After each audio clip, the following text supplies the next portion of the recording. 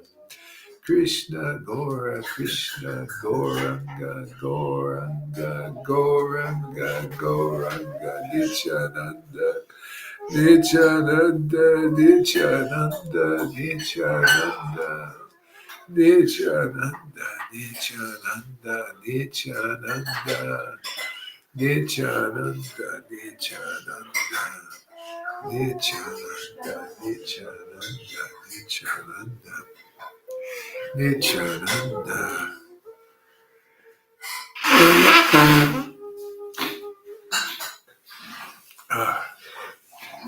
Nityananda. Oh, yeah. Nityananda. Nityananda. Nityananda. Nityananda. Gora Chandra. Gora Chandra. Gora Chandra. Gora Chandra. Gora Chandra. Nityananda. Nityananda. Shri Krishna Chaitanya. Gora Chandra, Gora Chandra, Gora Chandra, Gora Chandra, Gora Chandra, Gora Chandra. Hare Krishna, Krishna, Krishna, Hare Hare, Hare Ram, Ram, Ram, Hare Hare, Hare Krishna, Krishna, Krishna, Krishna, Hare Hare, Hare Ram, Rama, Hare Hare, Hare Krishna, Krishna, Krishna, Hare Hare, Hare Rama, Rama, Hare Hare, Hare Krishna, Krishna, Krishna, Hare Hare, Hare Rama, Rama, Hare Hare, Hare Krishna, Krishna, Krishna, Hare Hare, Hare Rama, Rama, Hare Hare. Hare Krishna, Krishna, Krishna, Hare Hare, Hare Rama, Rama, Hare Hare, Hare Krishna, Krishna, Krishna, Hare Hare, Hare Rama, Rama, Hare Hare, Hare Krishna, Krishna, Hare Hare. Hare Ram, Rama, Hare Hare, Hare Krishna, Krishna, Hare Hare, Hare Ram, Rama, Hare Hare, Hare Krishna, Krishna, Hare Hare, Hare Ram, Rama, Hare Hare, Hare Krishna, Krishna, Hare Hare, Hare Ram, Hare Hare, Hare Krishna, Krishna. Krishna, Krishna, Hare Hare, Hare Rama, Rama, Hare Hare, Hare Krishna, Krishna, Krishna, Hare Hare, Hare Rama, Rama, Hare Hare, Krishna, Krishna, Hare Hare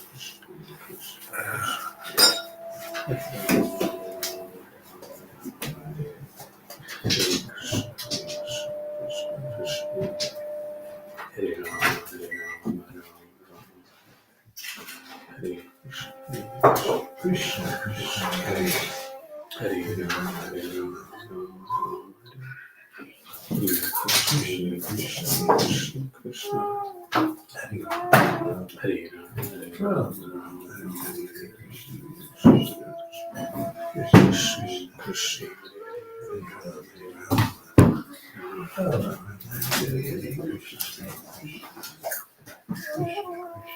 Krishna, Krishna,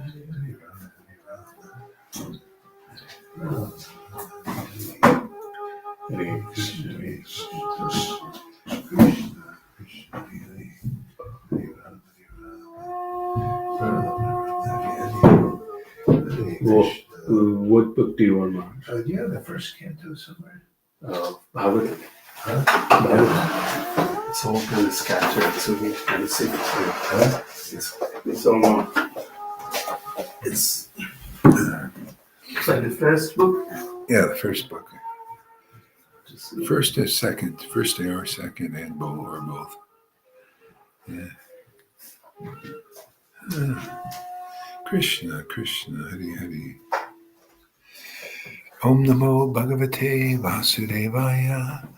Om Namo Bhagavate Vasudevaya. Let's see here.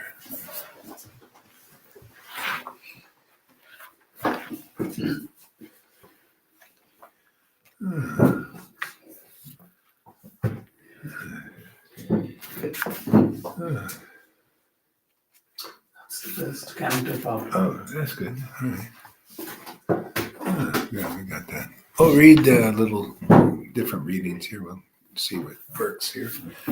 Here's Krishna, the Supreme Personality of Godhead, by A.C. Bhaktivedanta Prabhupada.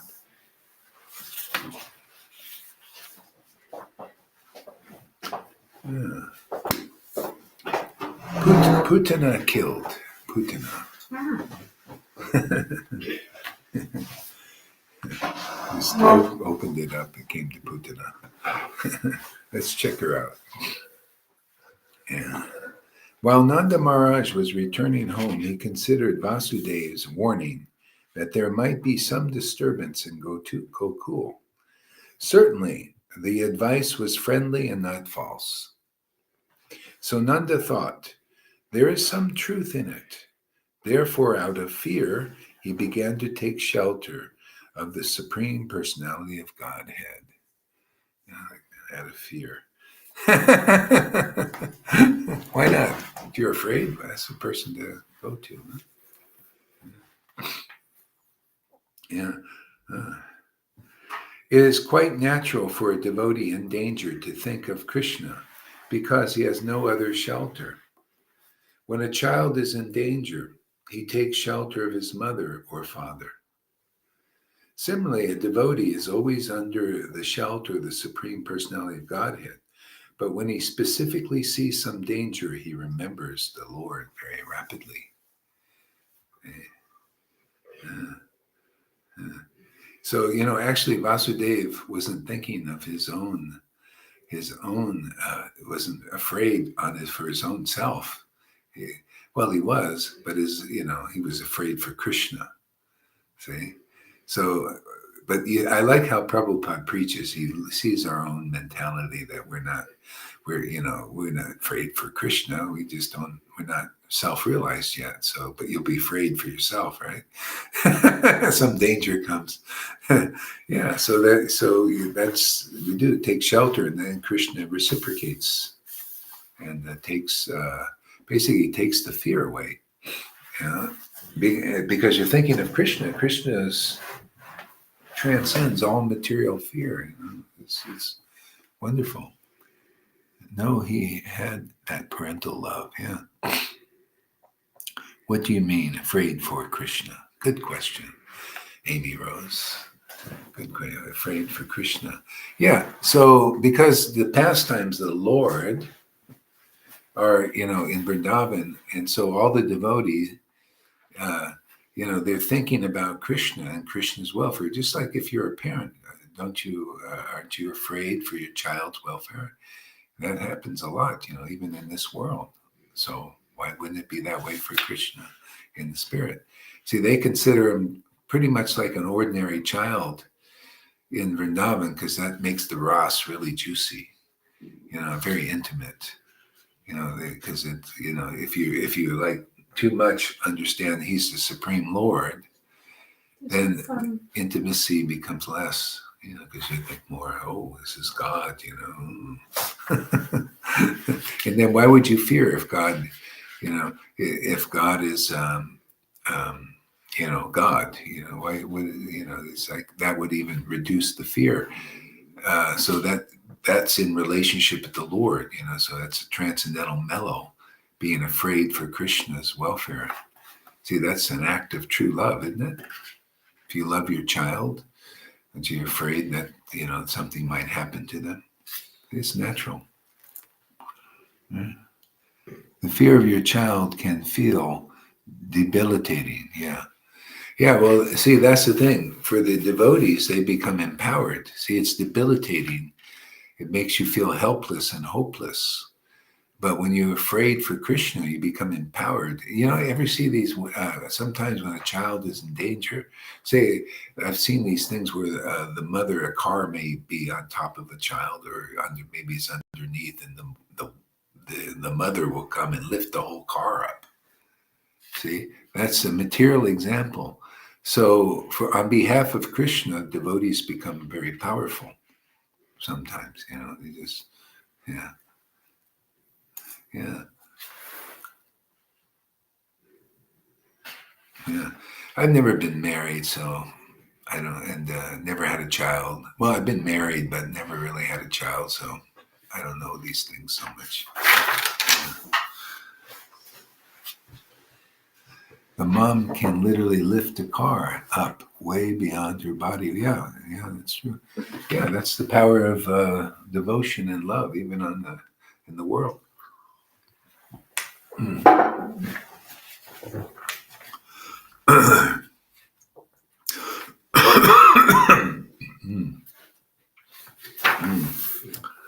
Yeah.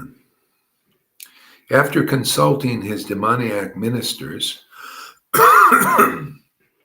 Kamsa instructed a witch named Putana, who knew the black art of killing small children by ghastly sinful methods, to kill all kinds of children in the cities, villages, and pasturing grounds.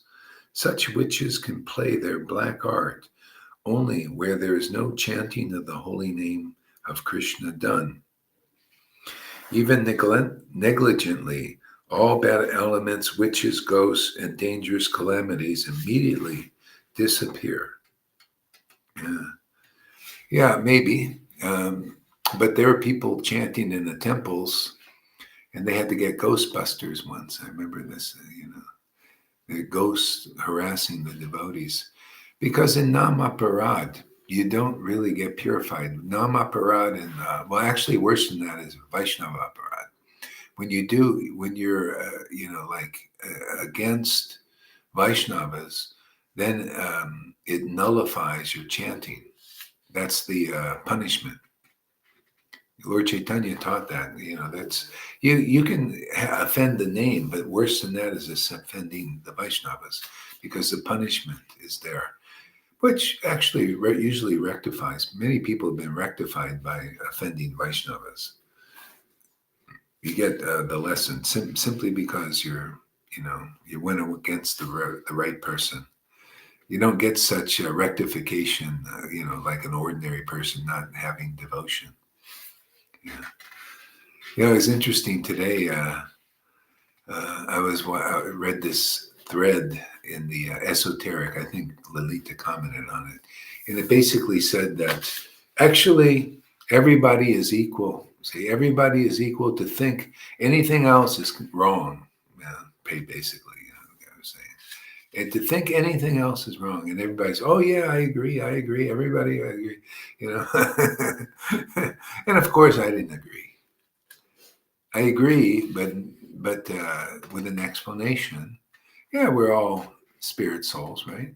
So, what is everybody equal? Is he right, or just like partially right? What would you think out there, Pani? Everybody's equal in the sense everybody is like. Is nobody superior to anybody else?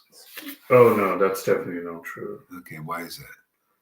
I mean, my personal experience is the understanding of you and your devotion. I see day in and day out. I don't have it. It definitely is superior to me. That's just my experience, Yeah. Spiritually, I feel that. Yeah. And I think there is an equal, in the sense, qualitatively, this is just my understanding from the books. Qualitatively, we are all spirit souls, right? These bodies. So there's that equivalence at that level. Yeah. But there's a gradation there as well. That's my understanding. Like you remember, Maharaj, you were saying, I mean, I can compare with, like, I've told you I had this calling kind of a thing, and then I missed it, and then it was like I pissed him off. I didn't have it for a couple of days Yeah. until I told you about that, and the Yeah. next day it came back to me. Yeah. Yeah. So it's not at my will; it is at his will. But Yeah. for you, it's not like that, isn't it? Yeah. You can call him and he comes. Yeah. So there is this difference, isn't it? Yeah. Well, you can call him and he'll come. It's maybe takes a little bit longer at this point. But That's yeah, the difference between yeah, you and yeah, us. So there is definitely a superiority over you Uh, have it. Is what I'm trying to say. Yeah, So yeah, yeah. there is a distinguishing Yeah. factor there. This thing, yeah. Yeah, you see, and it's natural that these persons don't have that distinction because they don't know about the devotional potency. See, which gives you the more deeper knowledge of the truth. See, everybody at best usually has this thing of oneness. That's the best, we're all one, that's a kind of a Brahman level of Brahman. Even that's why they call them Brahmins too, because they've got that kind of equally disposed to a dog, a cow, and all that. So he's speaking in terms of that. See,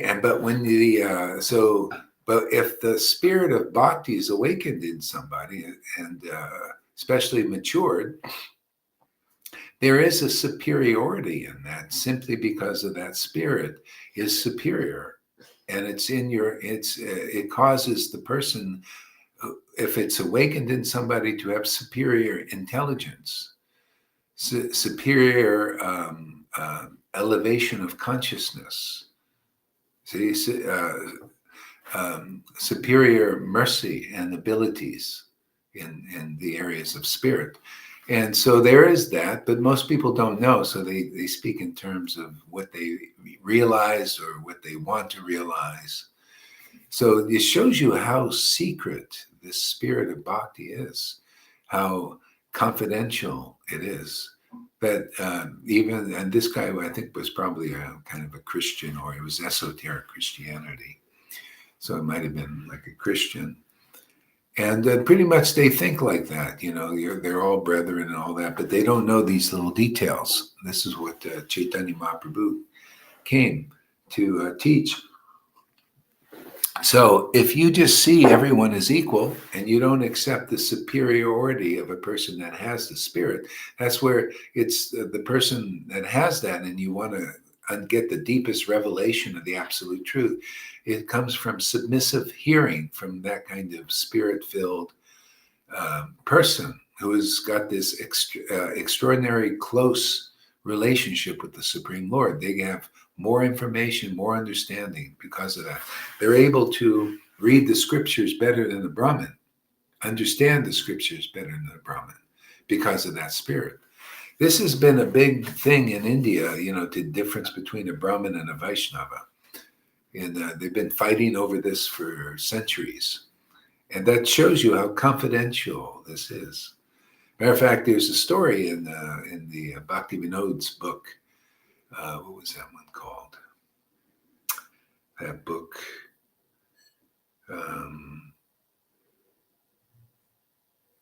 Well, anyway, he wrote a book like a novel, and he had this idea there that the Brahmins sometimes would go and listen to or go and meet the Vaishnavas in Mayapur. And the Vaishnavas were intimate associates of Lord Chaitanya, these ones, they're real. But the Brahmins would go there, and the Vaishnavas were very tricky. They knew the mentality of the Brahmins, and they would go there, and they didn't go to listen to the Vaishnavas who were more elevated than them because of the pure spirit of prema and devotion. They didn't understand that difference. They saw everything as equal, but they felt a kind of superiority over them because they had more knowledge. They thought they did. See, they thought they had more knowledge than a person with devotion. We had the same thing happen in our Sangha. Some devotees were being treated as, well, you don't have so much knowledge like this other person that actually is out of here now. See, because they think, oh, you don't have knowledge. But the person they're talking about had more devotion. That was Lalita, She had more knowledge than them because of that devotion. But people they don't understand the real standard. Yeah. So the Brahmins would go to Navadvip to see the Vaishnavas, and they would go there to preach to them.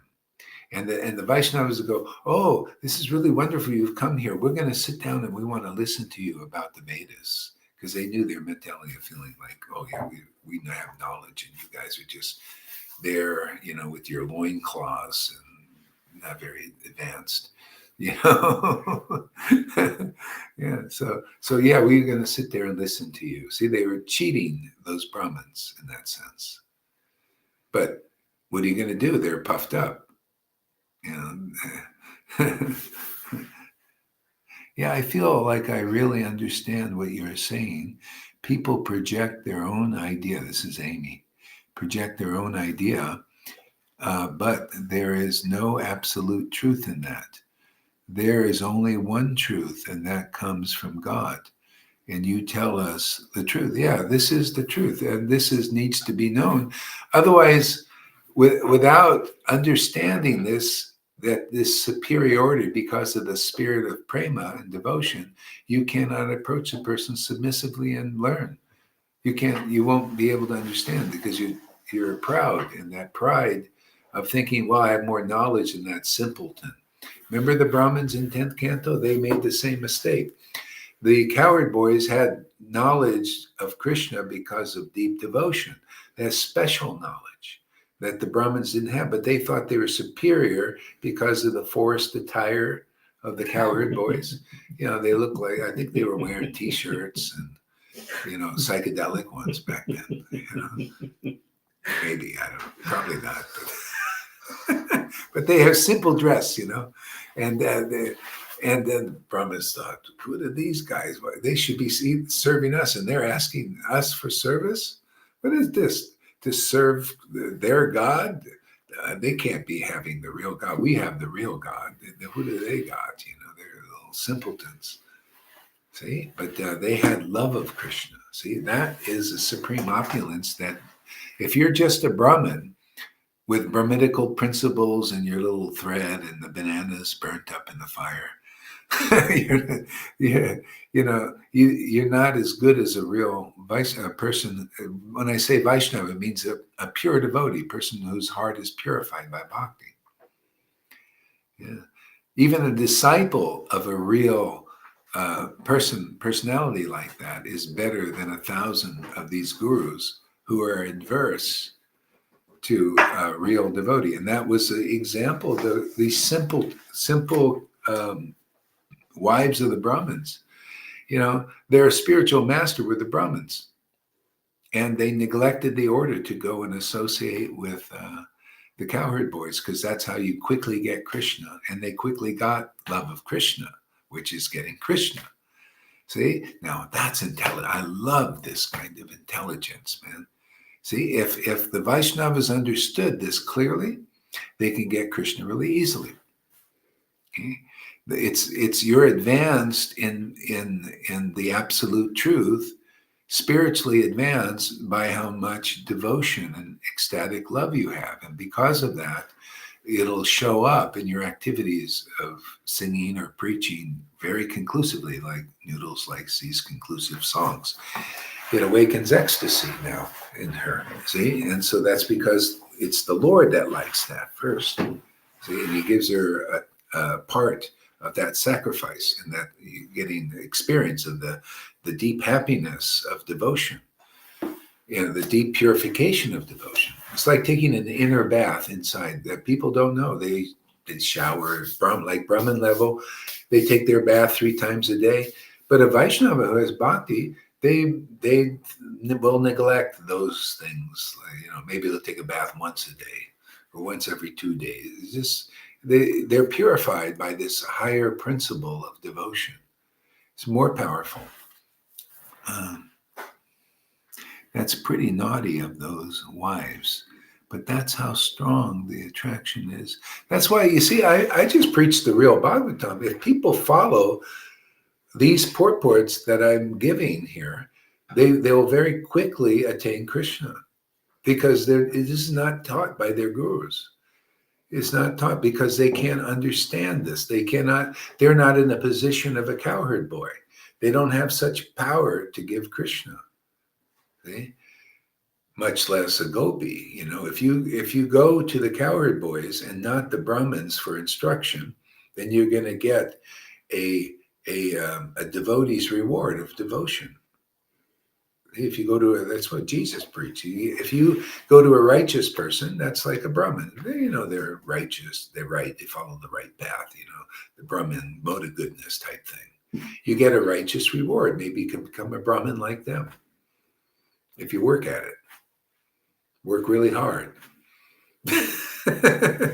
Spend your whole life. Get regulated. Yeah.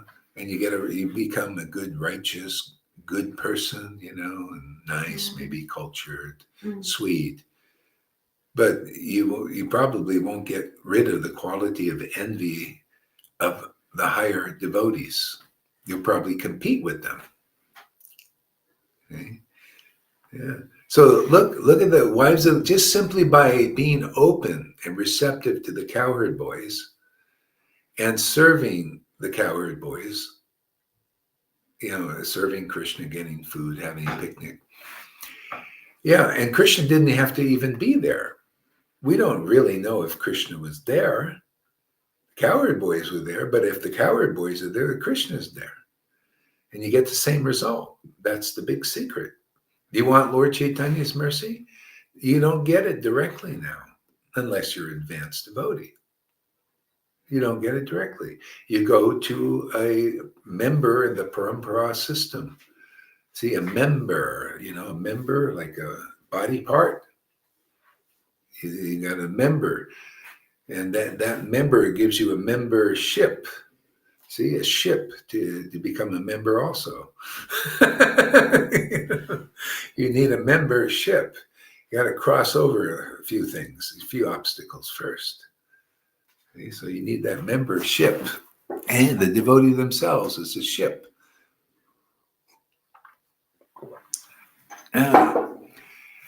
Yeah, and so quickly they got love of God, went back to their husbands, and at least they knew the scriptures that was a very high level of attainment, and they got it simply by being open to the cowherd boys. So there's the path.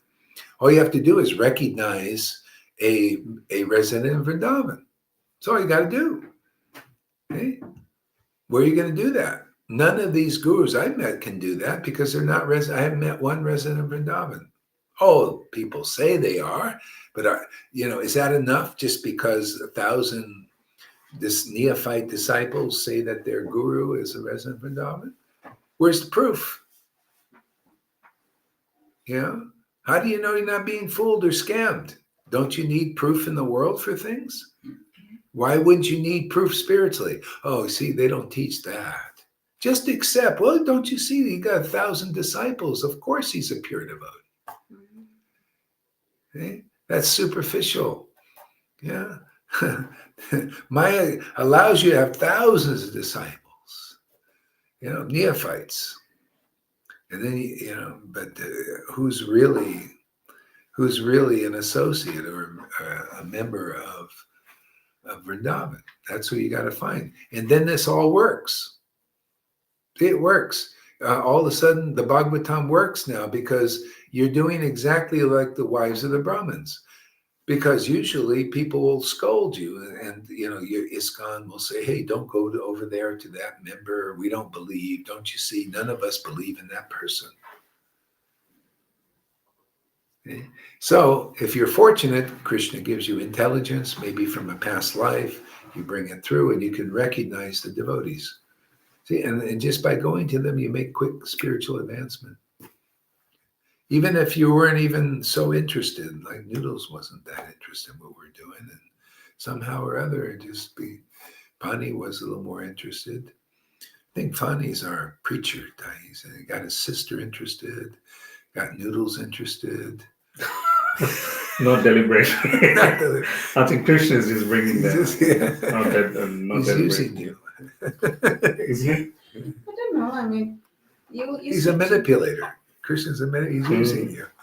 That he definitely is, yeah. He's a manipulator. Right there, Amy? Krishna's a manipulator. He uses everybody.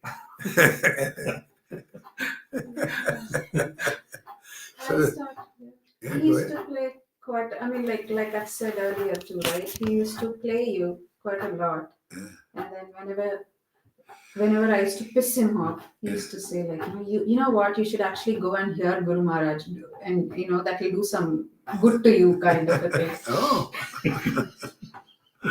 So, and he used to play it anyway, and then I think once I started getting it, my sister-in-law also started feeling a bit more inquisitive, because Yeah. she can get it, then I can also get it, kind of a Yeah, thing. I think she was, I think, almost jealous of her getting it. Oh. I think she tricked her into getting it.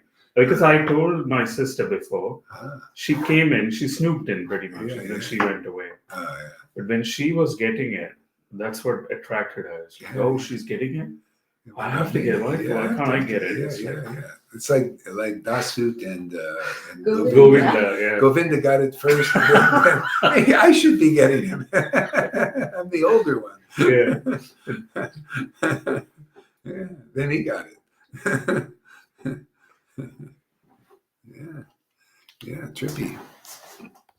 See, that's why the Bhagavatam is so great when you read it correctly as it is. But you see, that's a spiritual master. This is their job, is because they got it, and they want to share that same understanding, because that's how they get back to Godhead, by his being in tune with the truth. You see, and they share it, and you listen, and then you understand the real Bhagavatam. Otherwise, people don't understand it. And your gurus, who are not like the cowherd boys, can't teach you these things. It's hidden from them. That's the idea. Bona fide spiritual master means bona fide spiritual master. But people don't know what that standard is. That's why I love that statement of Prabhupada. They said, who is a spiritual master?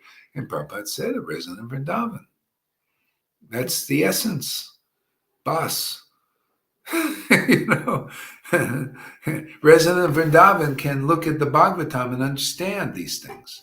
Krishna informs them.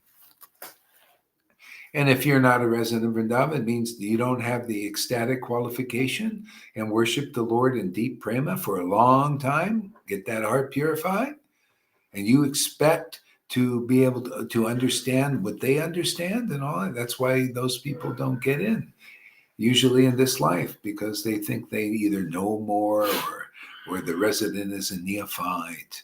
Yeah. Or the resident is even a non-devotee, because they don't follow strictly the rules and regulations. I mean, that's from Prabhupada's mouth and pen.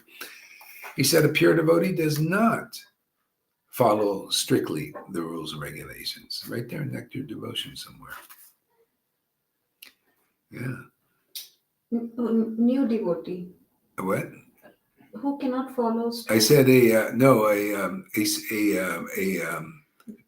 a purified devotee, or pure devotee, does not follow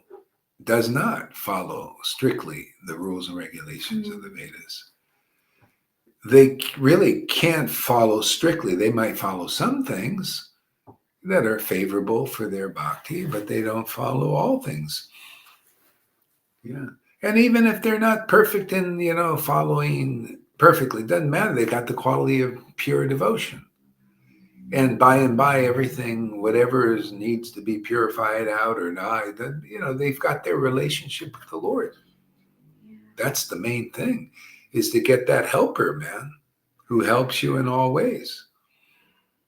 And, forget about the garbage floating in the Ganges of their energy because of being in this world. No, they got the mercy, and they can, share amazing things with people.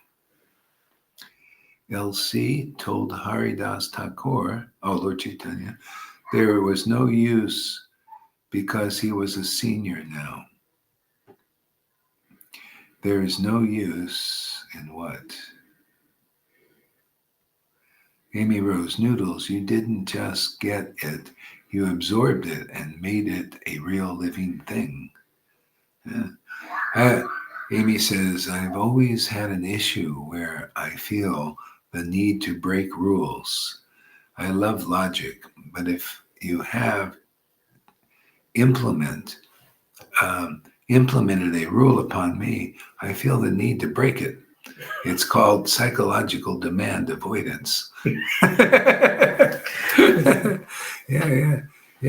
Not only is a devotee not having to follow strictly the rules and regulations, I know just even me saying it in a Vaidhi Bhakti, this is like poison to their ears, it's like putting burning fire, in their ears. No, committing sin on the straight low, no. That's their lack of understanding. That's one of the perks. Hey man, you want to be more free? Yeah. Because the next thing, you want to be more free. You don't even have to be a really high level purified devotee. All you have to do is follow the high level pure devotee, become their disciple. And then you're like those persons who didn't even have the Holy Spirit, the Christians. And the Sabbath comes around, and these Pharisees couldn't eat in public. Maybe in private they were eating, They couldn't work for the food, but they worked, when nobody was looking. There's hypocrisy. And they go, look at your disciples, Jesus, they're eating on the Sabbath. That is a sinful. Yeah. And the disciples didn't think anything of it. They knew they were purified simply by faith in Jesus, who had the real current message of Lord Chaitanya, that's true, of God. Okay. They were protected by that. The Lord's like that. Oh, you believe in my devotee that much? Oh, I give you my protection then.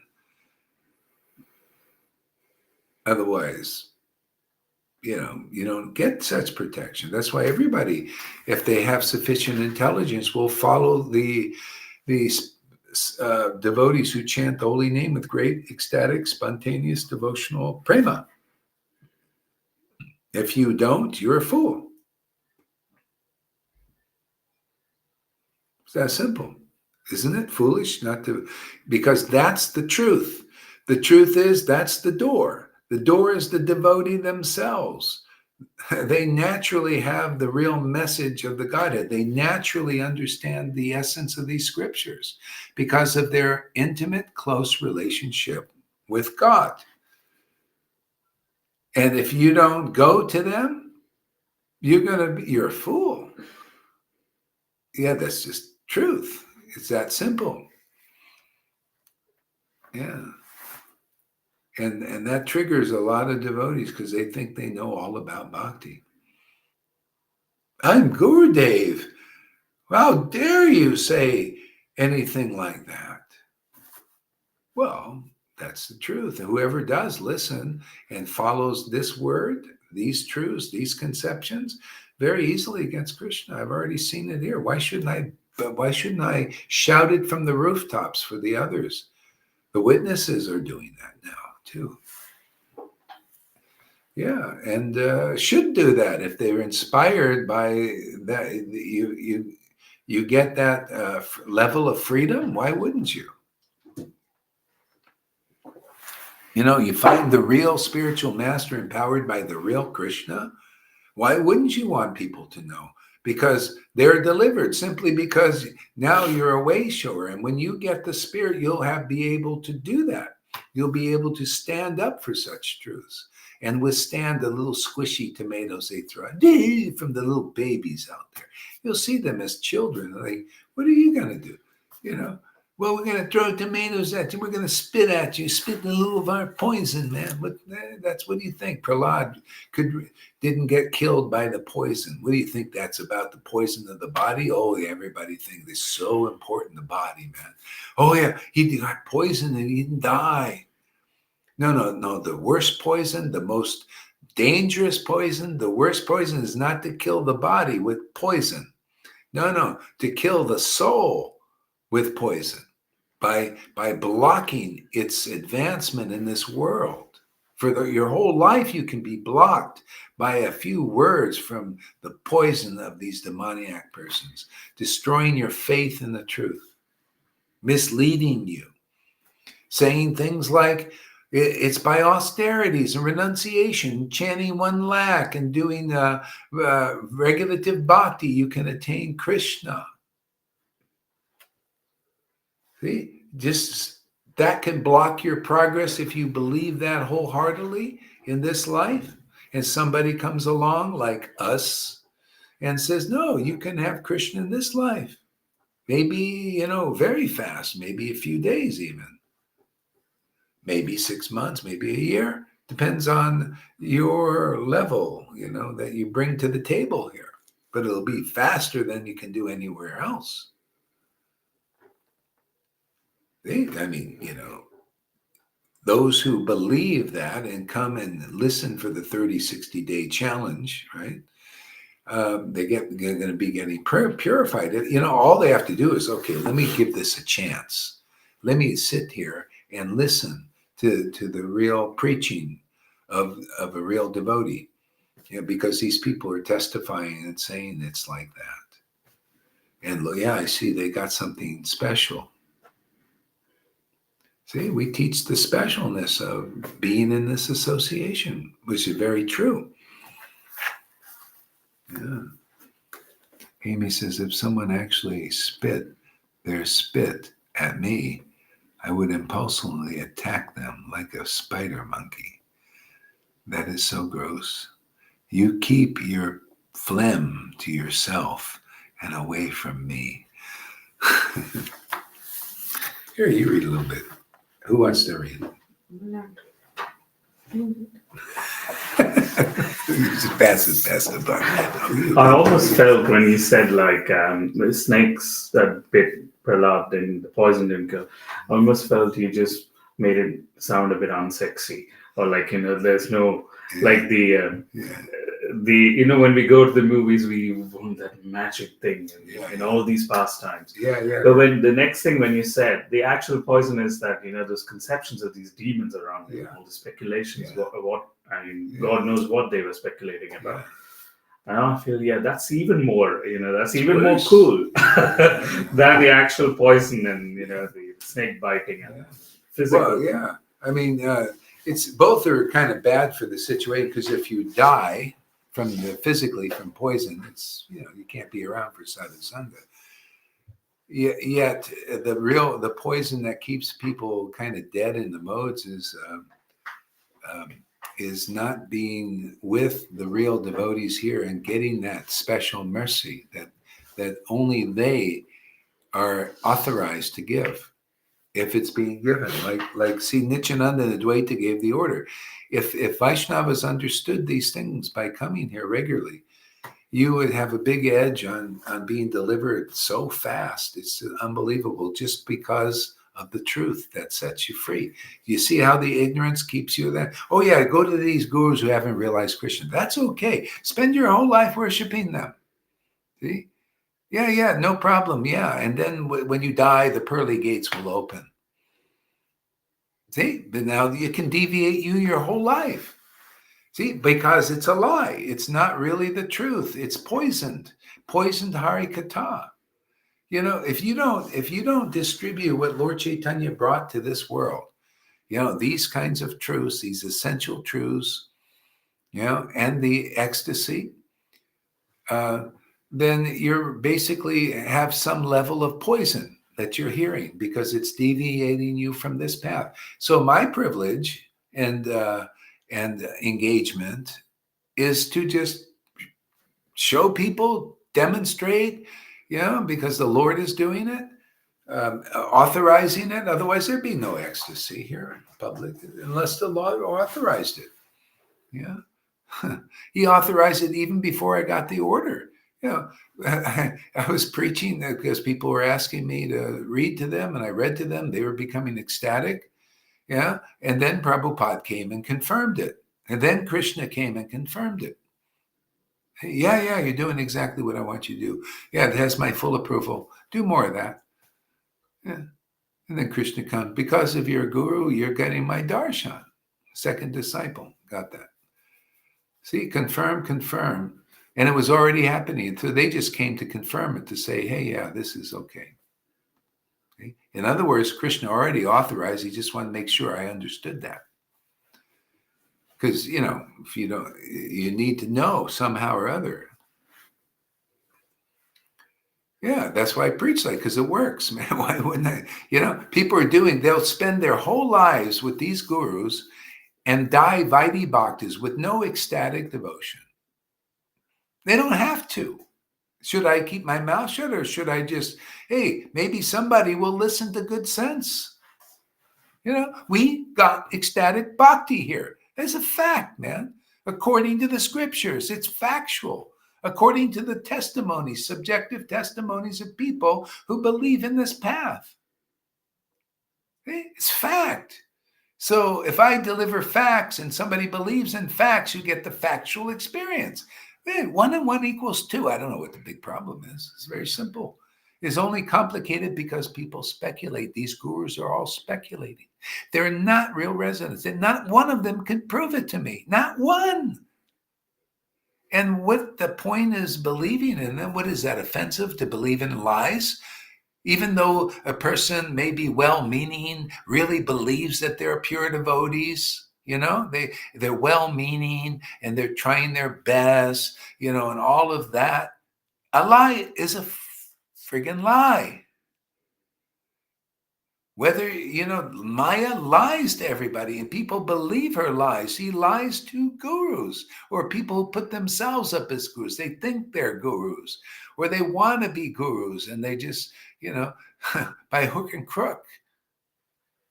So if they're not under the shelter, is this not convincing that you need to be a resident of Vrindavan to be a real spiritual master to deliver people to Vrindavan? What is so difficult? That's what Prabhupada used to say. Because he also understood how easy it could be. Just logical, clear explanation based on realization and actual experience and witness testimonies and the confirmation of faith. How much proof does one need? That's why if you don't do 30, 60 days here, Krishna's saying, this person is not really serious. Oh, this person wants to be cheated. This person is a spiritual sheeple. They just believe the herd. The herd is going this way. They can't hear that lone voice in the wilderness. That opinion that differs from these other bullshitters, who are following the bullshit. They follow the principalities guarding Vrindavan. This preaching, these words take down those principles. They go in obeisances here to this preaching because this is on top of them. They know it. And you would know it too when you have faith in this preaching. You will feel yourself on top of those principalities. They won't touch you because of your faith in the truth. See? I just for playfully, I challenge anybody, prove that Gaur Das is a liar. Come here, prove that I'm lying to you guys. Anybody, any of you gurus, come here, prove that I'm lying to the people that are coming here. I'd like to see how they could prove that this is all a lie. Can you prove that this is a lie somehow? Is there any way you could say, you see actual devotion, you read about it, and it's in that line. You see people, devotion awakening in others. Yes, it's correct. See the verses, it's simple verses of Lord Chaitanya. Yes, it's correct. Those who awaken, devotion to Krishna. See, pure devotion to Krishna are certainly the spiritual master. Certainly. Do you believe in the scripture? I do. I believe in experiences. I believe in the scriptures. I see they work. So it's that simple. Amy says, I'll prove it. I will prove that you are telling the truth. Oh, okay. Yeah. Okay, let's get some people up here. Let's have a discussion. Time to discuss. So put the link up, somebody here, for devotees. Mm-hmm. Yeah. And let's get to it. Yeah. If anybody comes up here, they get a tip. Whoever comes here first gets a tip. Mm-hmm. Mm-hmm. We are here already then. We should be getting it.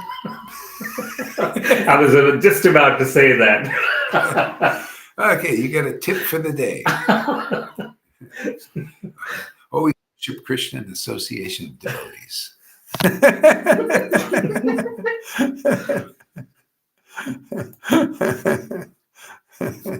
Lalita, tip for the day for her too.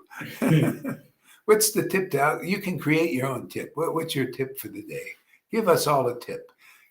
You've got so many tips. She's like a really good waitress, man.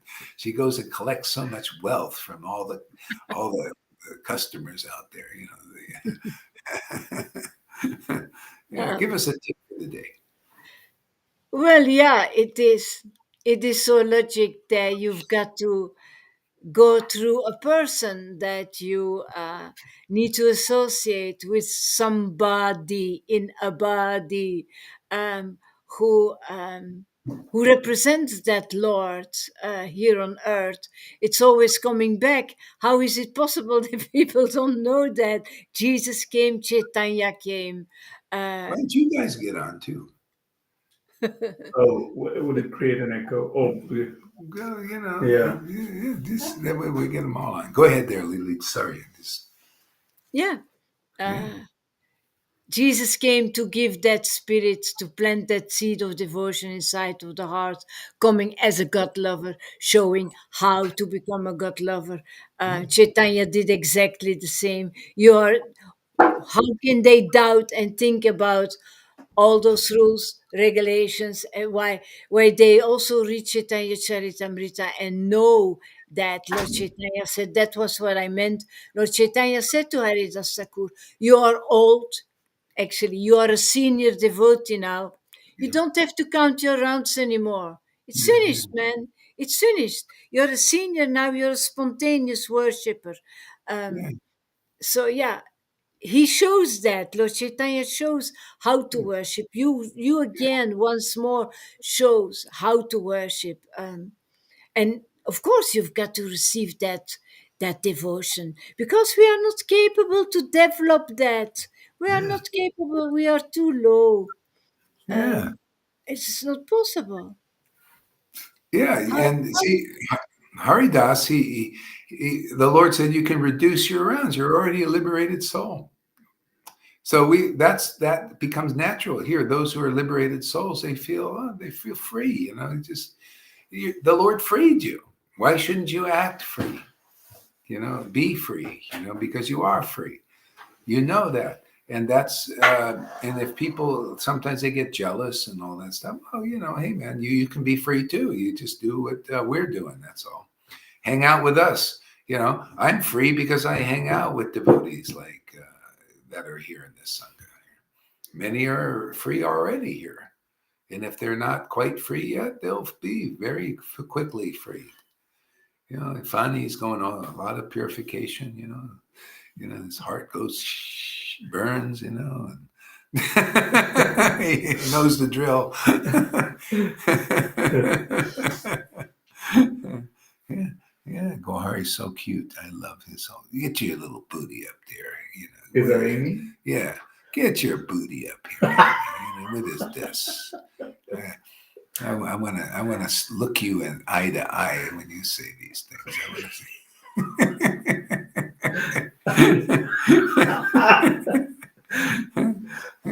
Yeah, why don't you go up there on it? Go on here. I need you to. You can go on your computer. Yeah. Noodles, give us a word. Today. No words to give. Yeah, you were yawning, man. Wow, what's going on with that yawning? I don't know. I was yawning. It's all gone now though. Yeah, gone now. Yeah. Might Well, be when we were chanting. Nectar Devotion says yawning is a devotional symptom. Yeah. Both of us were yawning quite a lot. Yeah. Yeah, I mean, especially if it's happening right here when we're chanting, so that's some kind of Yeah. relation to that. it Yeah. was very clear. Yeah, It we really relished the chanting along with you when we sit like this and chant. Yeah, it is really it's something. It's really nice, out of the world kind of an experience. Really? Yeah, that's what the Lord likes, the devotees to get together and chant. You know, yeah, and physically too. It's really, really nice. Yeah. Okay, well now we got a big party. Hey, we're gonna party here, man. Amy, what's the party? What's the word, man? Give us a tip for the day. Oh, I don't want to be put on the spot right now. I because I No, just no, say so much. I'm just playing with you. I know. What like I have a lot of heightened energy. I'm just gonna say Ooh, that. I I like feel it. like the energy is really high.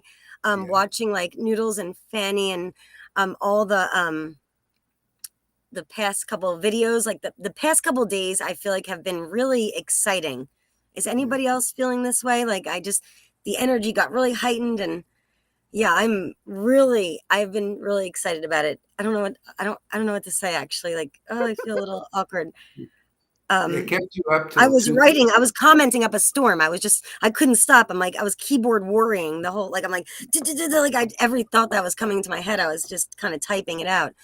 Um, but what is there to say, Gora? You're exactly right. Like, it's not a coincidence that this is happening. Like, it's not like for no reason. Like, this is happening. This is like a really alive thing that's happening. And I mean, you're orchestrating it. And I feel just like I always say, same words I'm always end up coming back to is like, there is like an electricity circuit that's coming through from God to you. And then all of a sudden we are like, part of that circuit board, like, and we're just latching on to this circuit. And it's absolutely amazing because all of a sudden sometimes my circuit will blow. I'm like, it's too much.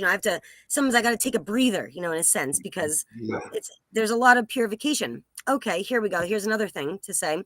The girl that the woman who I thought was like going to come on board. She came on the live, right?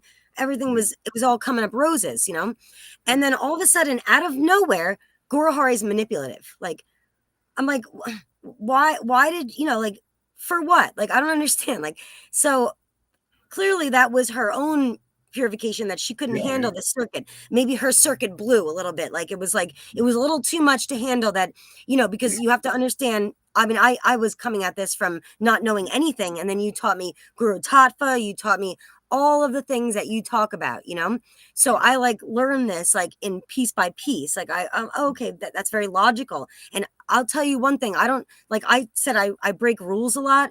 The only reason I do that is because they're not logical. They don't make sense, So if you're going to implement something that doesn't make any logical pragmatic.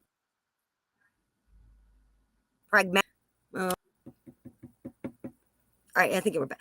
It's going now. Yeah, I know, because I could see it. It tells me that connection's not happening. Yeah, if you implemented something on me that doesn't make any like logical or practical sense, I'm not gonna. How am I supposed to just go ahead and do it? Like, and you always say we don't like blind believers. Like, we're not into like blind belief. Like, it's not just because like that would be like somebody who's manipulative, right? Like, then I'm just I'm just believing him for no friggin' reason. Like, it doesn't even. I only believe in you, and I am so into this preaching and into what you do because it literally is logical, pragmatic, and it makes perfect sense. It's been applied and it makes sense, and it's yeah, yeah, that's what I'm Yeah, absolutely. Yeah, because it it makes makes sense. sense. Yeah. Yeah. And I think the woman wasn't able to really see that, because like I always tell everybody, you have to do our 30-day challenge, because if you don't sit here for 30 days and if you don't get a part of the like let this vibration happen, it's like, let's say you were like on an antibiotic. Okay, here's just an example, right? Like, let's say you're sick, right? And you have to take an antibiotic. Do you think after day 1 or day 2, it needs some time? Like, you have to keep taking it, kind of idea. Like, then all of a sudden I'm just using a metaphor because I'm trying to, my brain's trying to find any kind of metaphor to make like some kind of sense to a person who doesn't understand.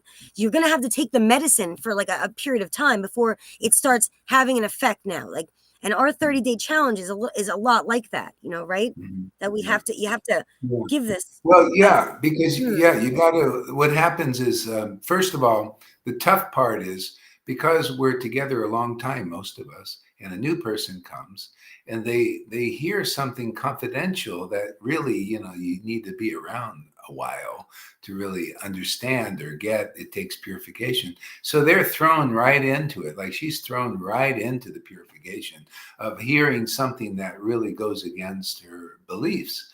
And so it's a challenge. It's tough. It's not easy. And but if the person is sincere somehow or other, well, I think she's a sincere person too.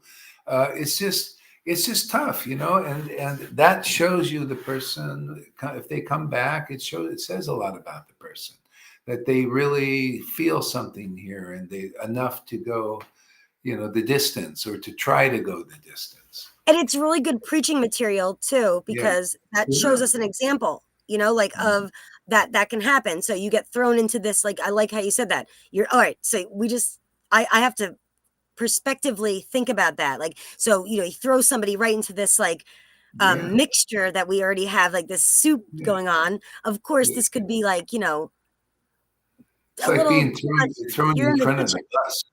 Yeah.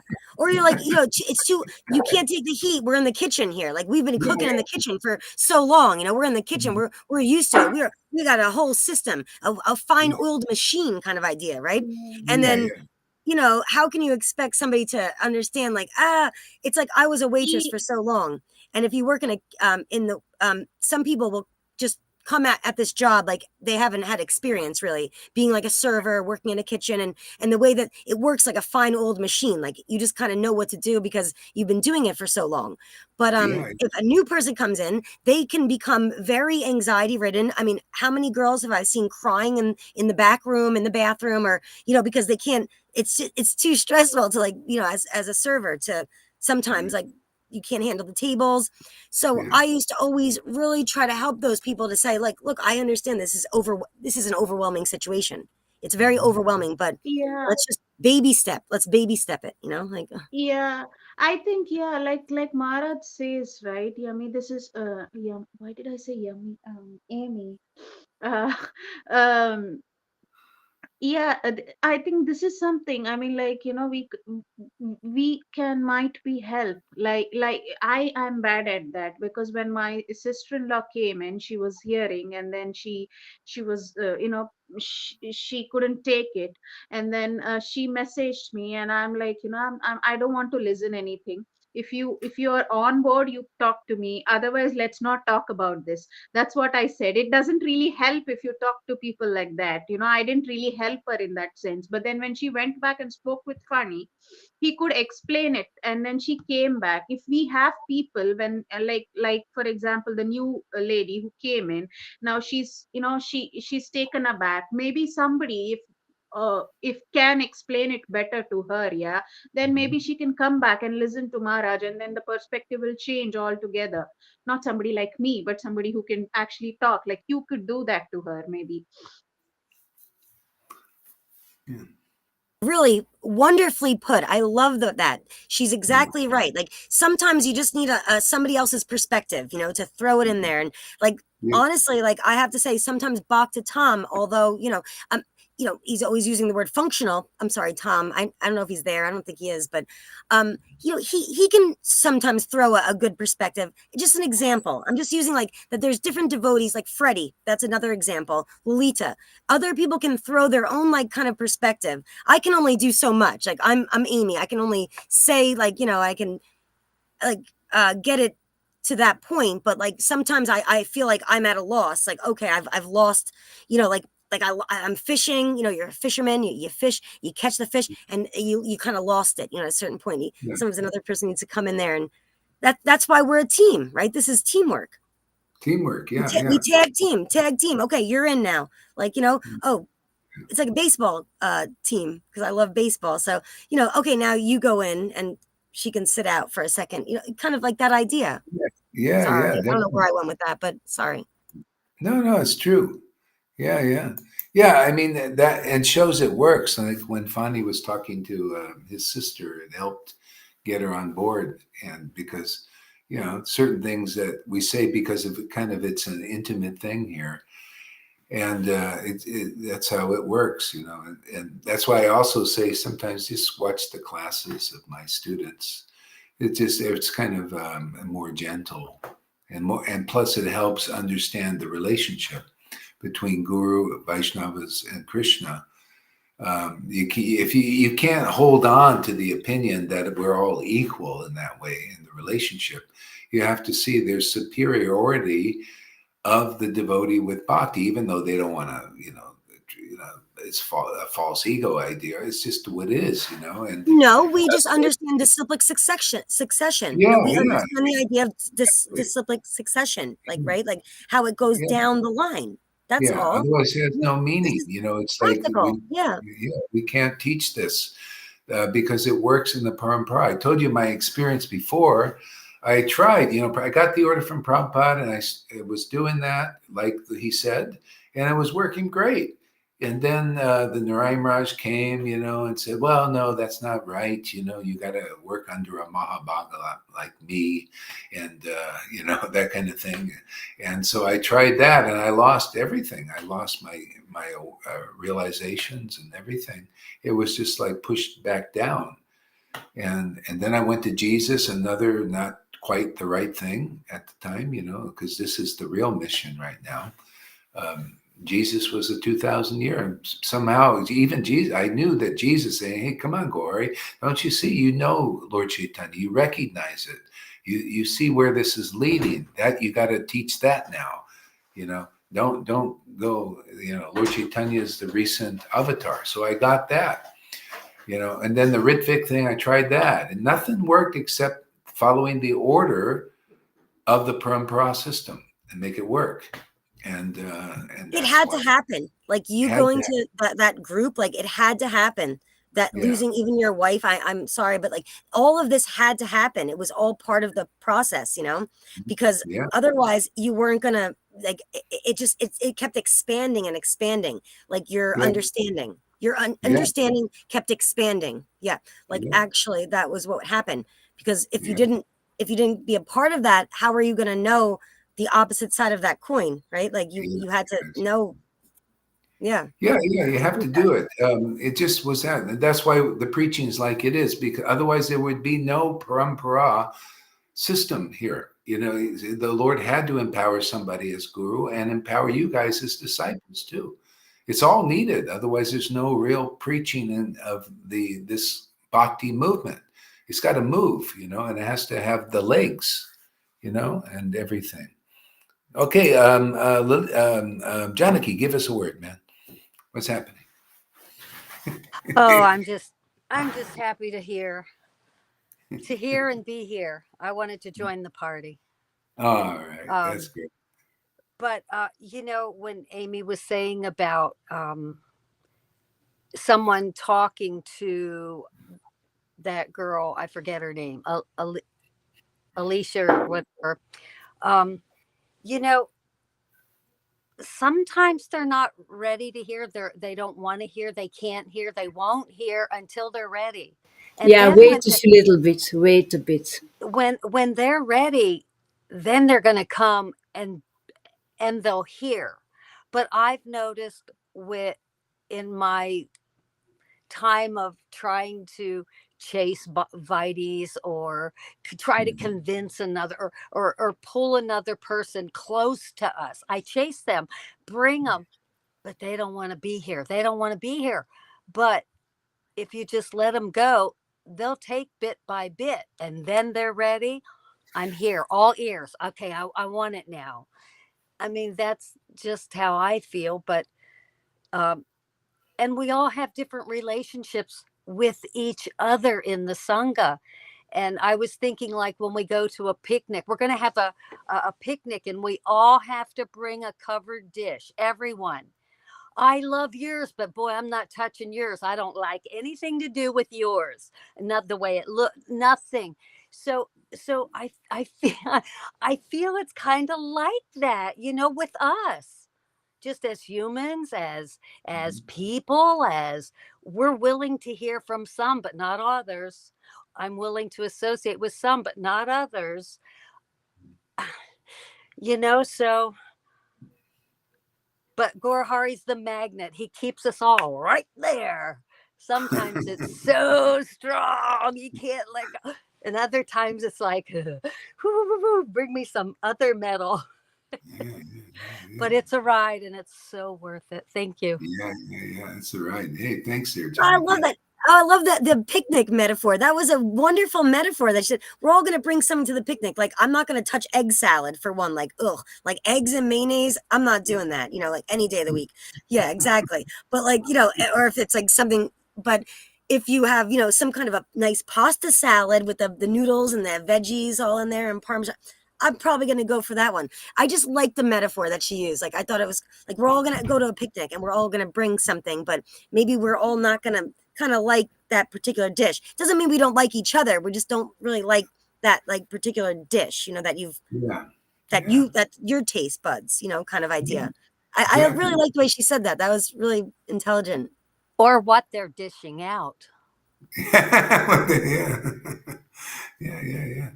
Yeah. Even me, sometimes some devotees they say, "Oh, that's too much. I can't take that dish."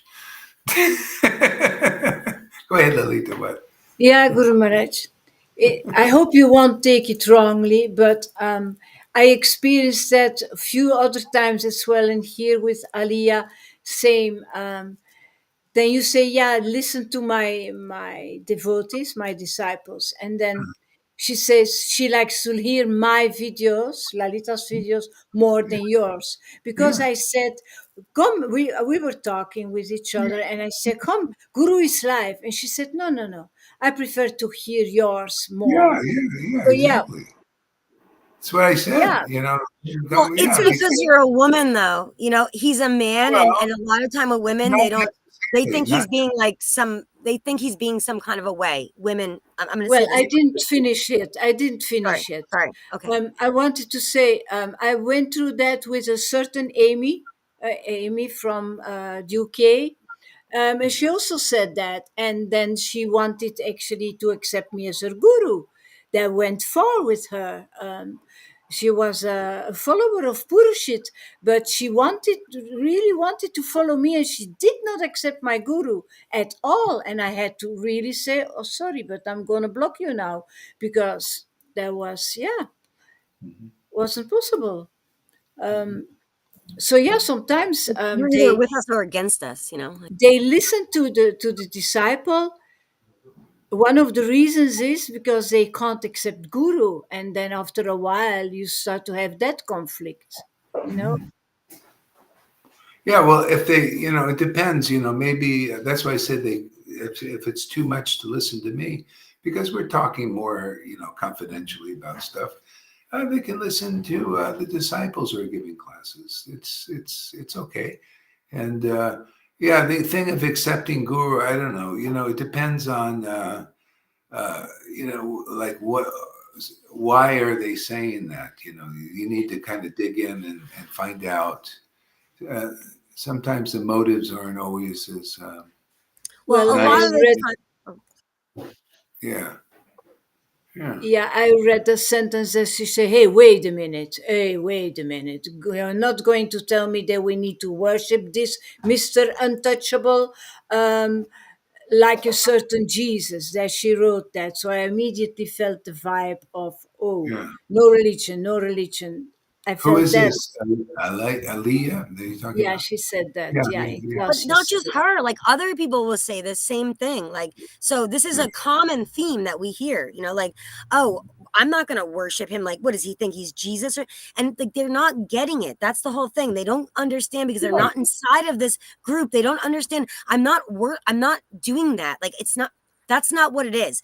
There is an embodiment of the Lord, of a representative of the Lord. And we understand these very high vibrational esoteric ideas about Guru Tattva. This is not an easy thing to digest for a lot of people. Like, there's a lot of women be like, "I'm not going to do that. What do you think? I'm going to," like, especially to a man. I mean, they might be a little bit more susceptible for a woman, "Oh, okay, good. Girl power, right?" But, they're not going to bow down to a man. Probably been, gone through the ringer and back again materially with men. I'm just saying this as like a, because women go through the ringer and back again with men and the whole, the whole material thing. So that becomes hard to digest, this, like, this idea. But because we have literally transcended above this, like we understand why I needed, personally, like, I don't know why. Who knows why Amy knows this, like, or feels this way, but I needed an authority. I needed literally you, like the way you look, the way you talk, the way everything about you, your personality, your mannerisms, like it was like the Lord just like said, oh, okay, I'm gonna make the makeshift, like exactly the guru that Amy needs, like I'm gonna give this to you. Like God literally gave me you, like, and I see it this way, like, you're the embodiment of exactly what I needed. I'm sorry about my vocal range. I'm like screaming, right? Amy, take it down. Just be yourself. Yeah.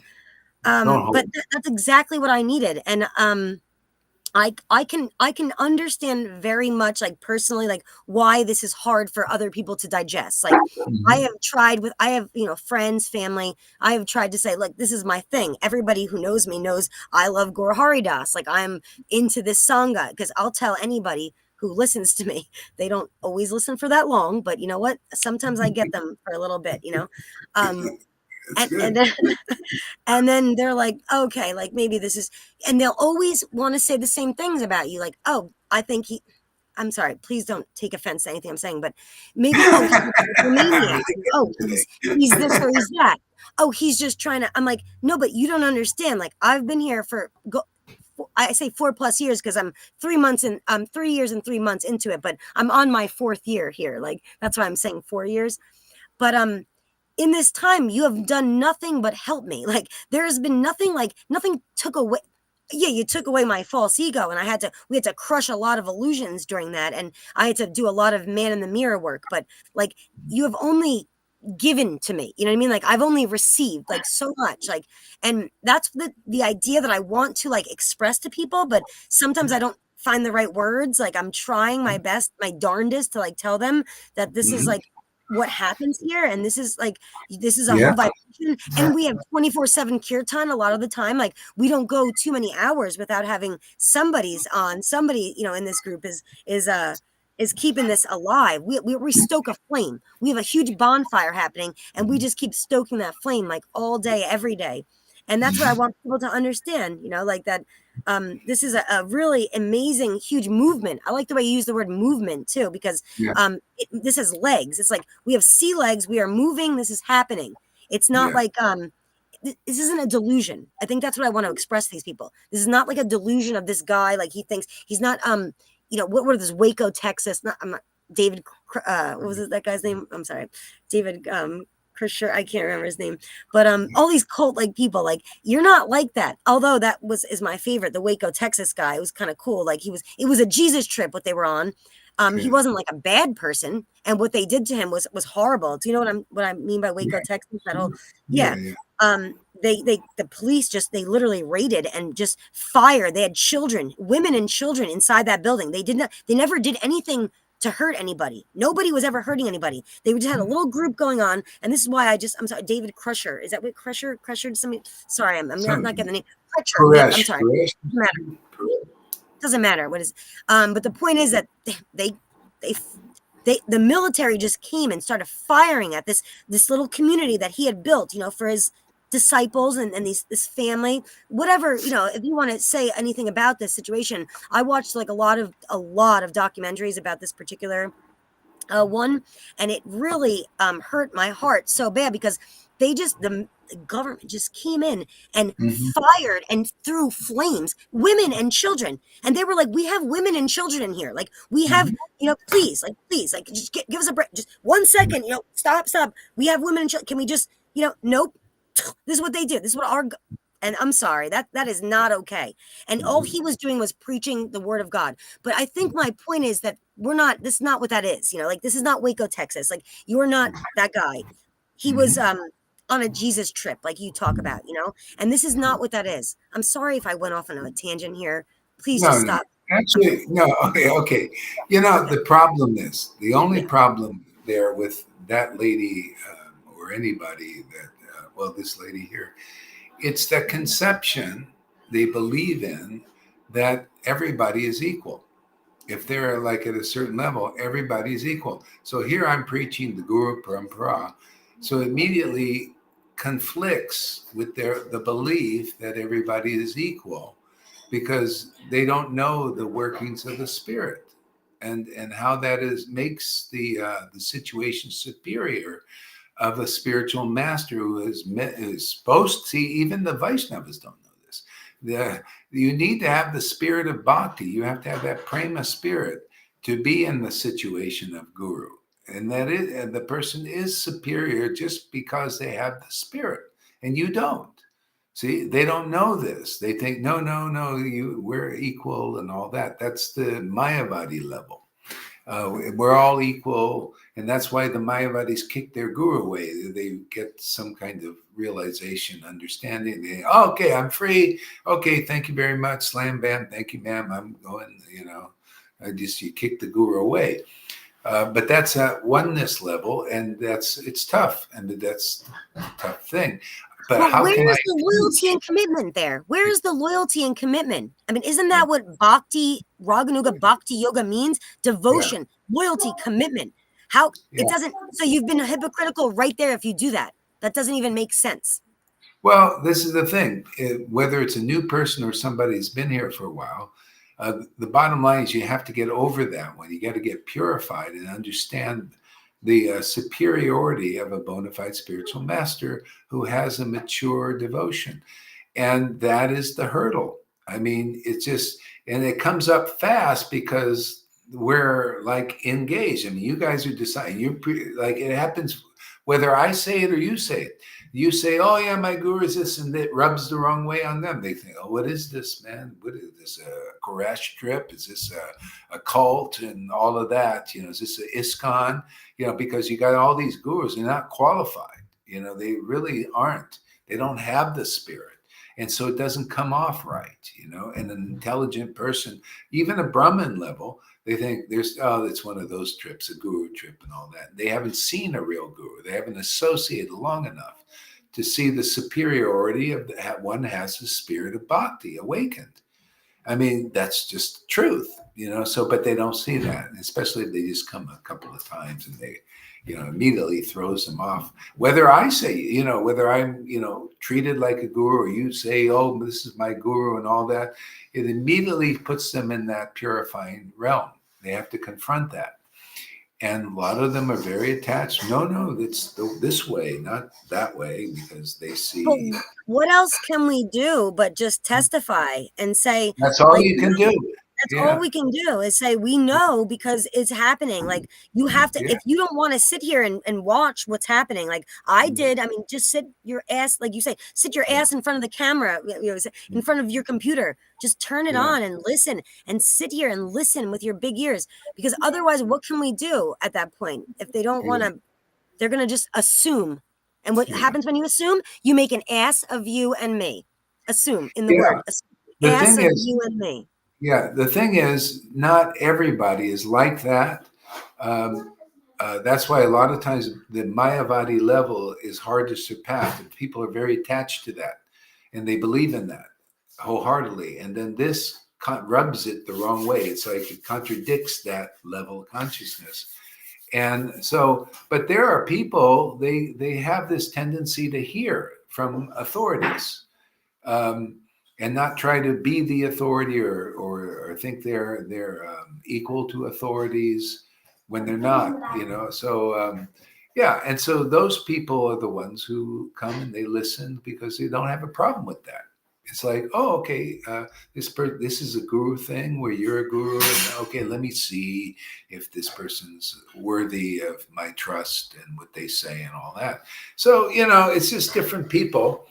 I have always known the ones who have these experiences of oneness and equality are a tough bunch. They may come at first for a while, but when they start to see that, wait a second, this person I got to treat him as a spiritual man. No, we're all equal. This is wrong. They literally like that.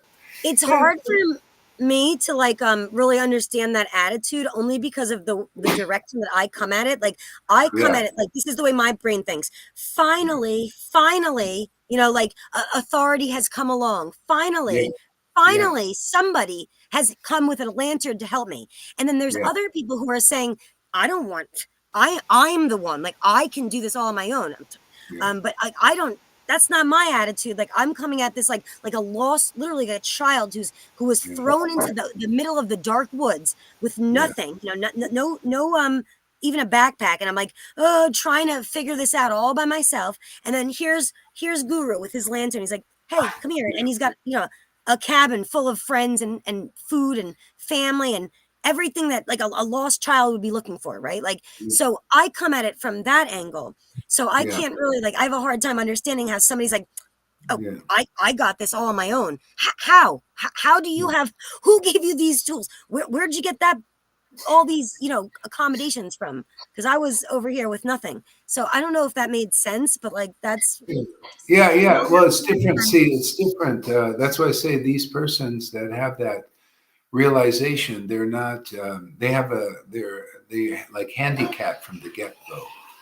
Because they're confronted with saying, with you guys saying, "This is my guru," and you know, you believe in him, you believe in his word, or I come off like a guru and I treat you like disciples, and they look, you know, like this is weird, you know. Yeah. But you don't go to the university to learn French language, and you don't enter there and say, I am the teacher. You go there to be taught. It's that simple. Well, see, that's the thing. A person on the level of this Brahman or something, or they have some experiences of that. They don't think they need a teacher, really. They think a lot of times they think they're already there, but they do need, you know. But they kind of think, well, you know, I'm also a teacher. I also like you and all this, and yeah. So that's the challenge, and some will get through, some won't. You know, I've had people that I knew were like this in India. There was one lady I was in when in Mayapur, and my ex-wife was there, and this lady came also. She was a Mayavadi type, but a devotee Mayavadi. She was, you know, like she was a Mayavadi, but she all in the name of Krishna, you know, and all that. And my ex-wife somehow or other would pay the obeisances to me, you know, and she went right over to my ex-wife and lifted her up and said, don't do that. That is wrong, man. You know, yeah, this is you know, that's not proper. Everybody's equal. And she came to go and to Mayapur to be, you know, with Krishna devotees and all that. But some people, they just have that mentality, you know. She still has that mentality. but okay, so I get that because a lot of like there's a lot of girl power women who are like, don't do Yeah. that with like Yeah, men. she definitely had the girl power thing. Yeah, so they have this like, I am woman, hear me roar. Yeah, I love that yeah. song, but you know, because it's a very empowering song. But the Mhm. difference is with this, is that if you're gonna go to God, right, or Krishna, we're using the pastime of Krishna, right? Like, aren't they not bowing down to like this? Okay, this is the number one. Like, I mean, so we're doing the exact same idea, and this is what's so silly about it. Like, nobody's saying that we're not losing our own power. In fact, we're becoming empowered by doing this. By bowing down to Guru, we become empowered. We're not like nobody's like, yeah, I know we're losing our clothes and all that stuff. Like, I know we talk about that. This is a hard one to try to explain, right, to somebody. Get it? So my brain's trying to, what are the right words to how to explain this? Because although we're being stripped of our clothing, and to some, you know, to these girl power people, this is going to be like, hey, no, we're not doing that. Me too movement. What do you say? Clothing being the false ego of clothes. Otherwise, Yeah, I know. I'm sorry. Yeah, clothing is the false ego. I'm sorry. We have to. Sorry, add subnote that one in there. Yeah, sorry. But of course, we know what we're talking about, you know. But the way it might sound, like if somebody is hearing this, yeah. But that's the whole thing. And then, you like let that go, and then it's the same idea if you're going to say, I love my God, I love God, you know, I am I am a lover of God, and that is my number one. God is what I live for, right? It's the exact same idea with guru. So we're just doing this as a tangible and real way to understand how to love God.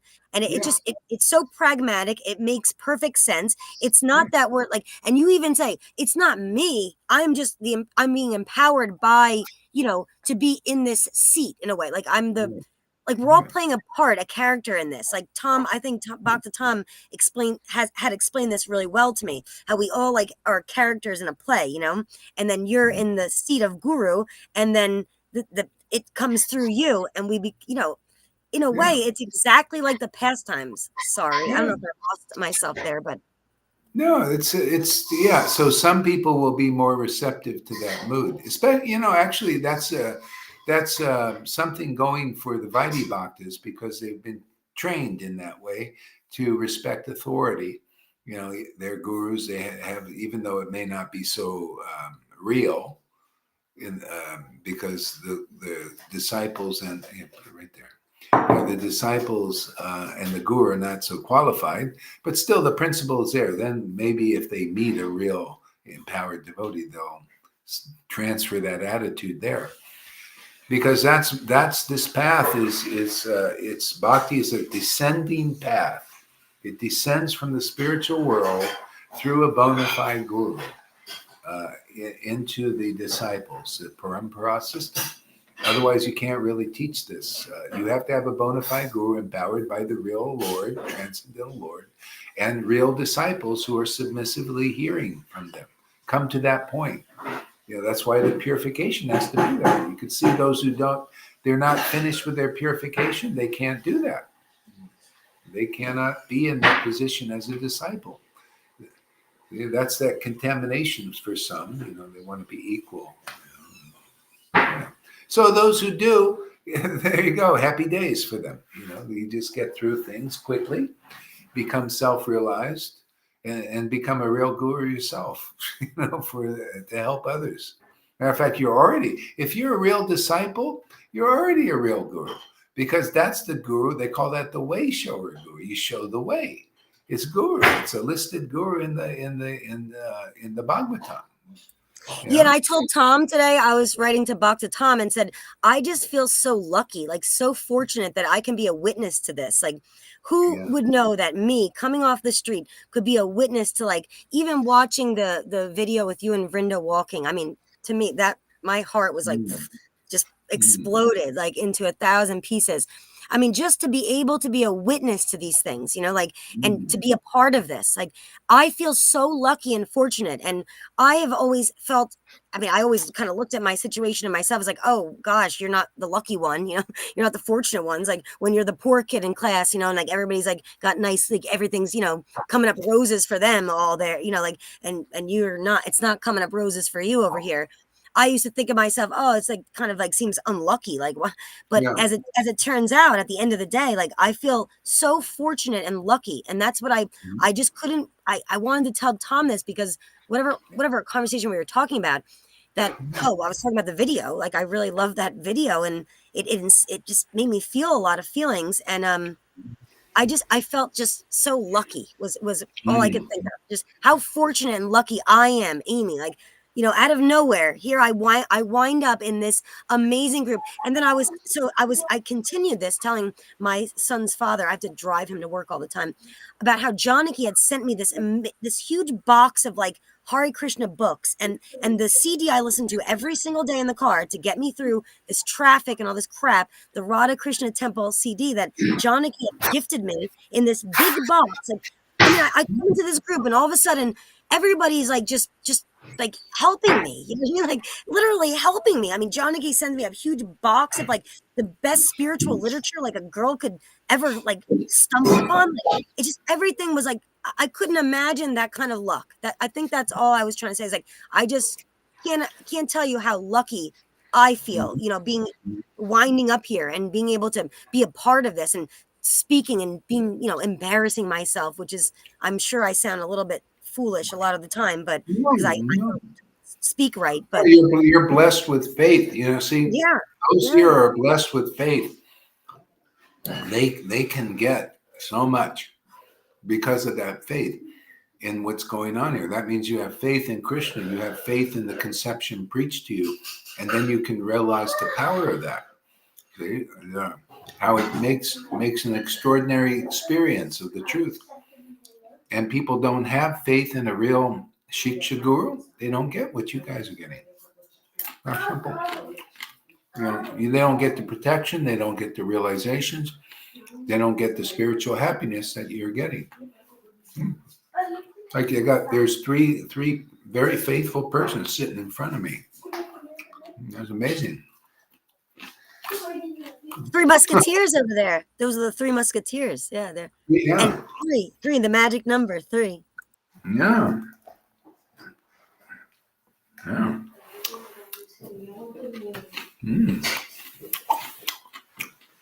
Lolita, what do you got to say? I was reading. Oh, sorry. Go ahead. I was reading what Freddie wrote. Some funny. Prabhupada once said to a Mayavadi who claimed all is one, and Prabhupada said, "Then give me your wallet. Your wallet is mine. And all is one." Yeah. Very practical, huh? Yeah. The problem is people want to empower themselves based on their own convictions, says Freddie, and that's true. They give themselves the power. It's the power of the false ego. It's not the power. It's not being backed up by Krishna because you know how to do it, because you surrender to the bhakti, the storehouse of bhakti. Can't find my. It's late here. It's. Yeah. The I'm gonna say something. What was that? Forgot. Well, if you I have that same feeling that Amy has from in the beginning, from the first moment. I'm so fortunate that I'm connected to the true vine, and that it's flowing every day, every single day. My God, you ask yourself, where did I deserve this? Why me? Why me? It's always the same question. But it is fantastic. It's really fantastic to know and to be capable to preach about this mission, about this message that you bring. Everything is finished now. It is finished, Finish. Finished rules and regulations, Aridas Thakur. It's just, yeah, you just receive and grow up and stay close, drink the juice every day, and you will have the fruits. Yeah. Yeah, Well, nothing else matters. you're Same fortunate. thing. You have faith in this path, so that you get the result of that faith. That's how you know it's a real spirit trip, because you get a trip in the spirit, and people, they don't have that spirit. That's the witness when you say, yeah, this is really the real path. This is what the books are really teaching. People need to know that. They need to be enrolled in that by people who are getting the result of that faith and following that path. Yeah, I just want to say this, that in the beginning you were always saying these same words, like all this about this fruit. I didn't even know that it hadn't been applied yet. I literally just took your word as truth. I was like, I believe him. I mean, everything about you guys was like, I was just hook, line, sinker, sold. Like, and not that it was blind belief, but I was like, oh, it's, and then now 3.5 years later, I have watched it actually, like, the result of it actually be like, everything you said was so true. You know what I mean? Like, you never lied from the beginning. Like, I took your words as truth, like right from the beginning, but it actually came into fruition. The fruit, it all did. Every single thing you say about, like, oh, watering everything, all of it. I'm sorry, something you just said made me say that, because you were just saying that the same thing you said right in the beginning, and I was like, oh, really? I had never heard this idea before. I'd never heard these conceptions. I don't know anything about this, and then here we are, almost 4 years later, and look at the way that this literally a fruit growing on a vine, like literally just water grows. a garden, you know, right? And boom, Mhm. all of a sudden you got a rose bush, you know, or a tomato plant. So yeah. You know, for me, I just remember when I first got Srila Prabhupada's books and I started reading them. And I took it as word coming from God. And then I heard Prabhupada say that Krishna is dictating through me. So Krishna, he's writing down every word. So when Srila Guru Haridas is speaking, that is Krishna speaking through Guru Hari. If because I believed that Prabhupada's words were coming directly from Krishna, that held me in his faith, in his belief for 40 years. And then when I started hearing Srila Guru Haridas, and he was speaking those words that I had been hearing for 40 years, him speaking those words and making it applicable to my life, free from religion, free from all that stuff, free from the demands of the world. You know, just those words are so free because they are the words. They are the words of Krishna. God, through Gorhari, does untie those knots and sets us free. That's what And they do. Janaki, I just want to interject and say that remember when we talked one time and I told you how a lot of the time when Gorohari is speaking, I feel like he's talking like directly to me. Like from right from the beginning, I felt like that. Like I'm like, it's almost like this was right from the beginning. So I didn't even know anything. I felt like he was like looking at me and talking to me. And everything was like I was personalizing, like everything was becoming very personal to me, everything he was saying. And then when we talked one time, you said, oh, well, that's how when you listen to Guru, you think dear Amy or dear Janaki, or, you know, oh, it's happening, you know, that all these words, even reading the scripture, this is being told directly to me. And I love the way that you had phrased that and said that, because I thought maybe that was a weird, like, why am I feeling like everything he's saying is like literally like right into like an arrows into my heart to me. And then you made that make more sense, like, oh no, that's actually the way you're supposed to think of it, you know.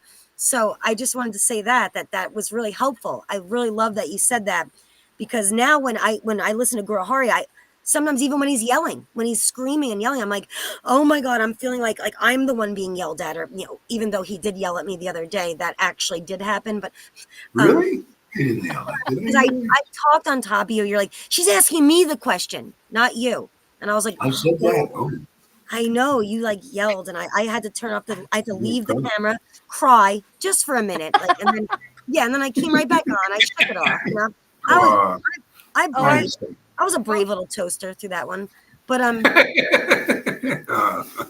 but no, but you know, that's what you just you listen when he speaks. I'm thinking like it's all.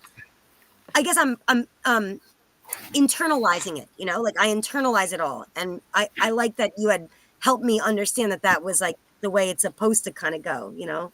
Yeah. I think because when we hear truth, they lay so nice, you know, and also that's what someone told me about Prabhupada's books. So that was my faith.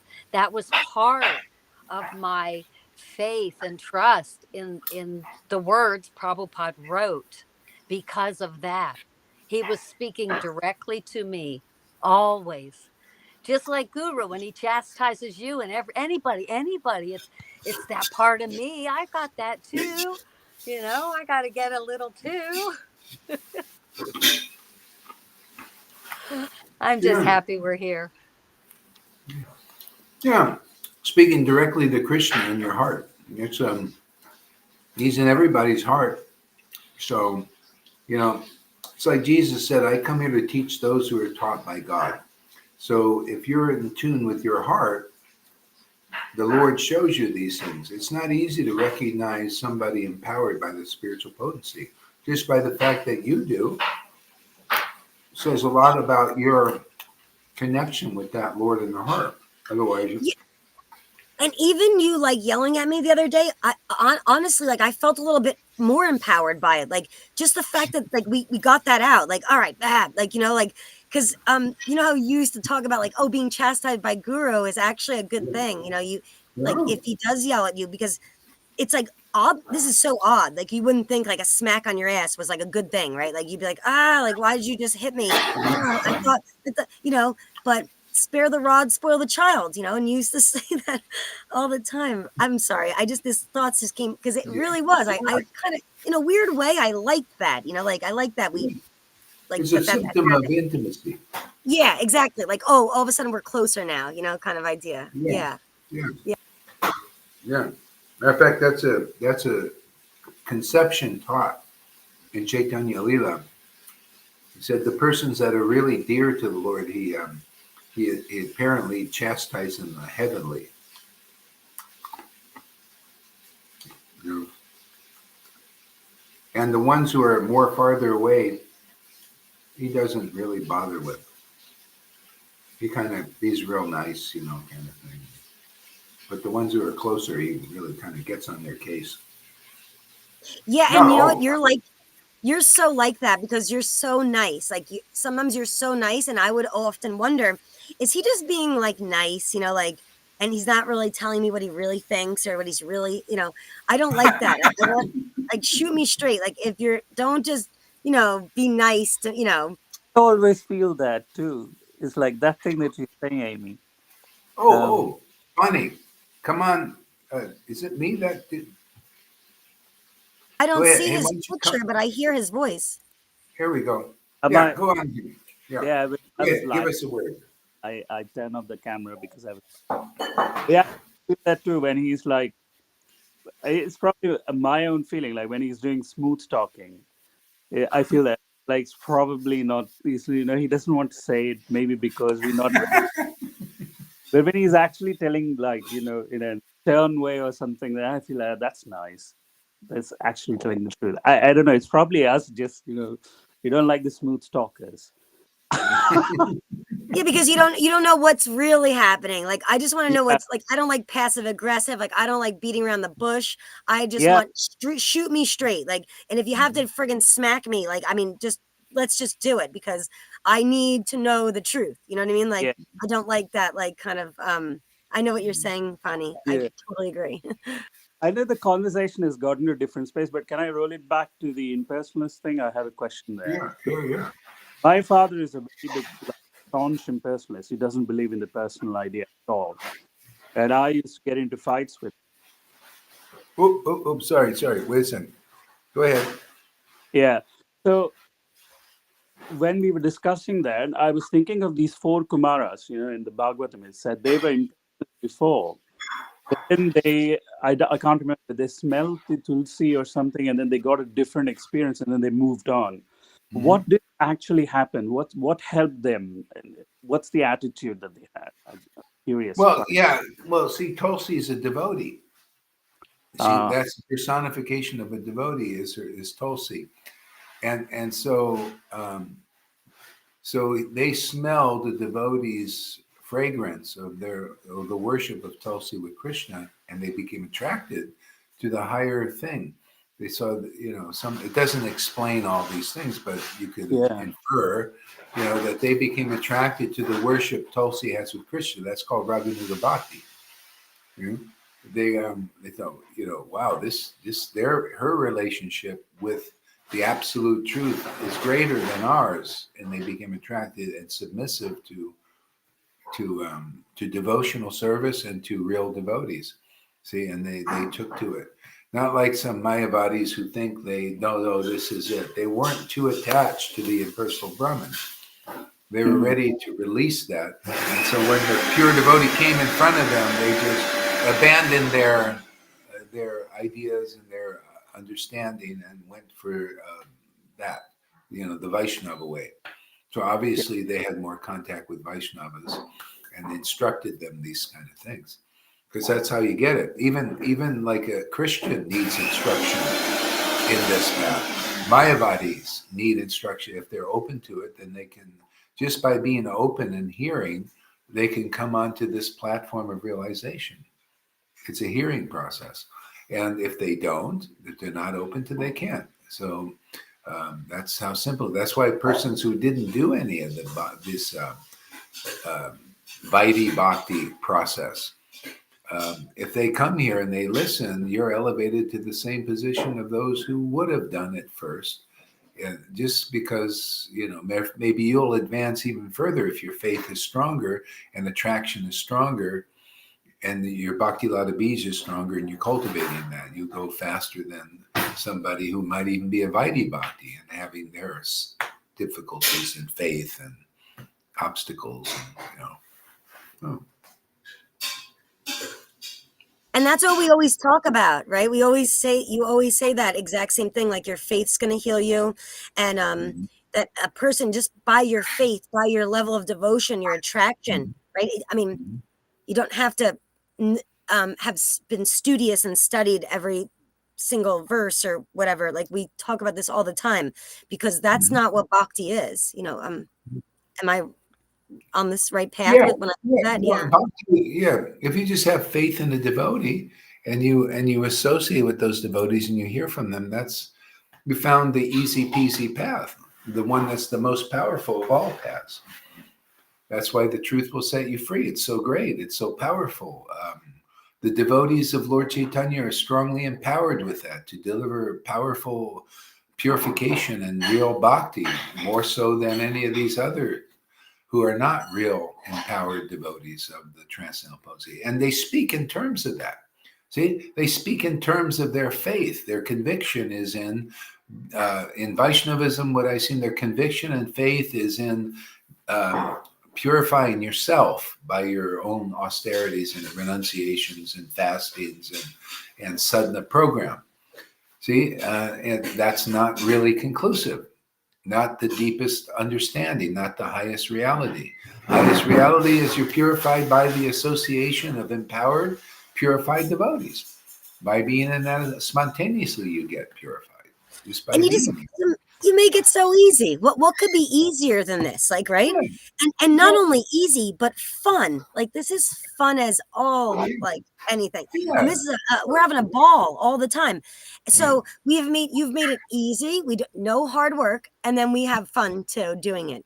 I mean, I can't imagine something better than that. Like, it's basically like the best case scenario. Like, not your worst nightmare. Best case scenario, and you have literally given that the best case scenario for this.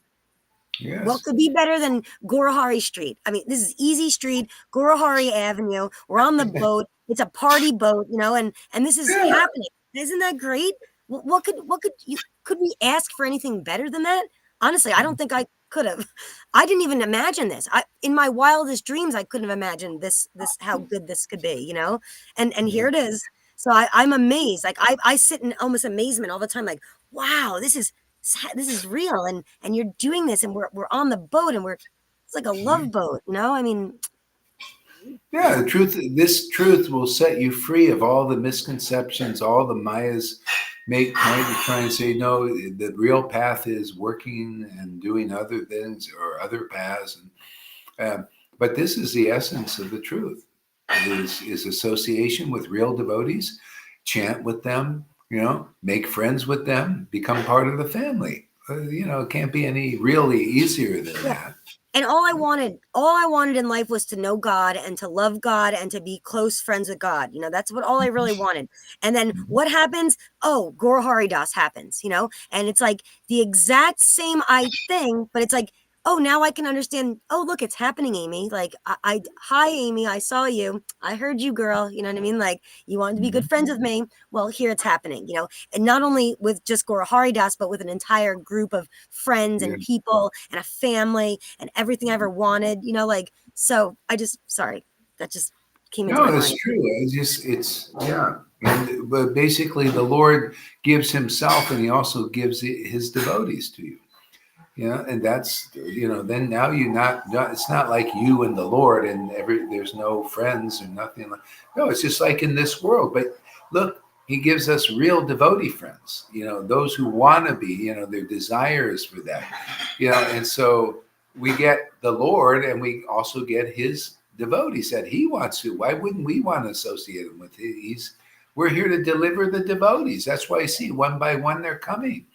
Yeah, it's not like just to deliver everybody, the non-devotees who believe in non-devotional things, even though they have the name Vaishnava. They got to be at a certain point where they're receptive to listen like you guys and to hear, to be open, and become, and get convinced eventually, that, as convinced as your guru is.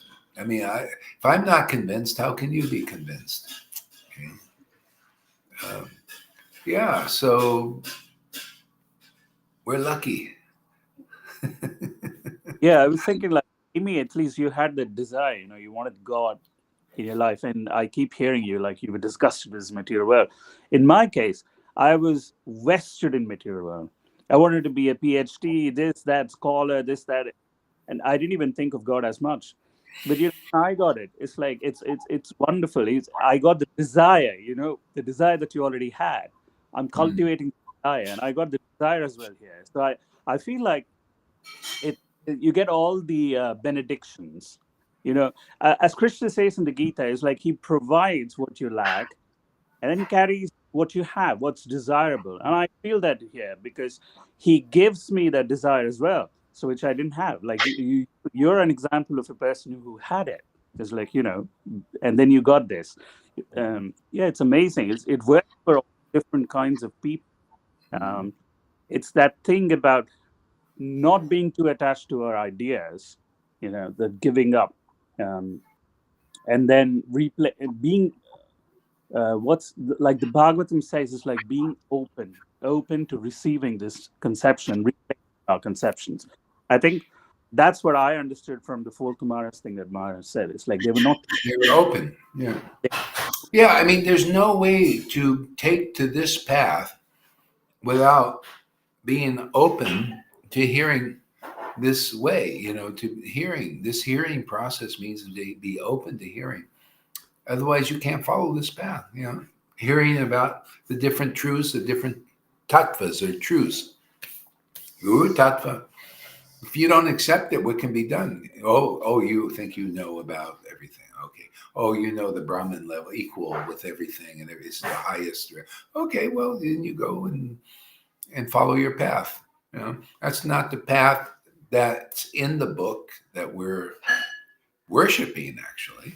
That's not the conception that we're worshiping. We're worshiping the actual path. See? And it's very powerful when you do that, when you promote that, when you stand up for it. Yes, that's like standing up for the Christ. The Christ are these words, and that's what you see how different it is. Yeah.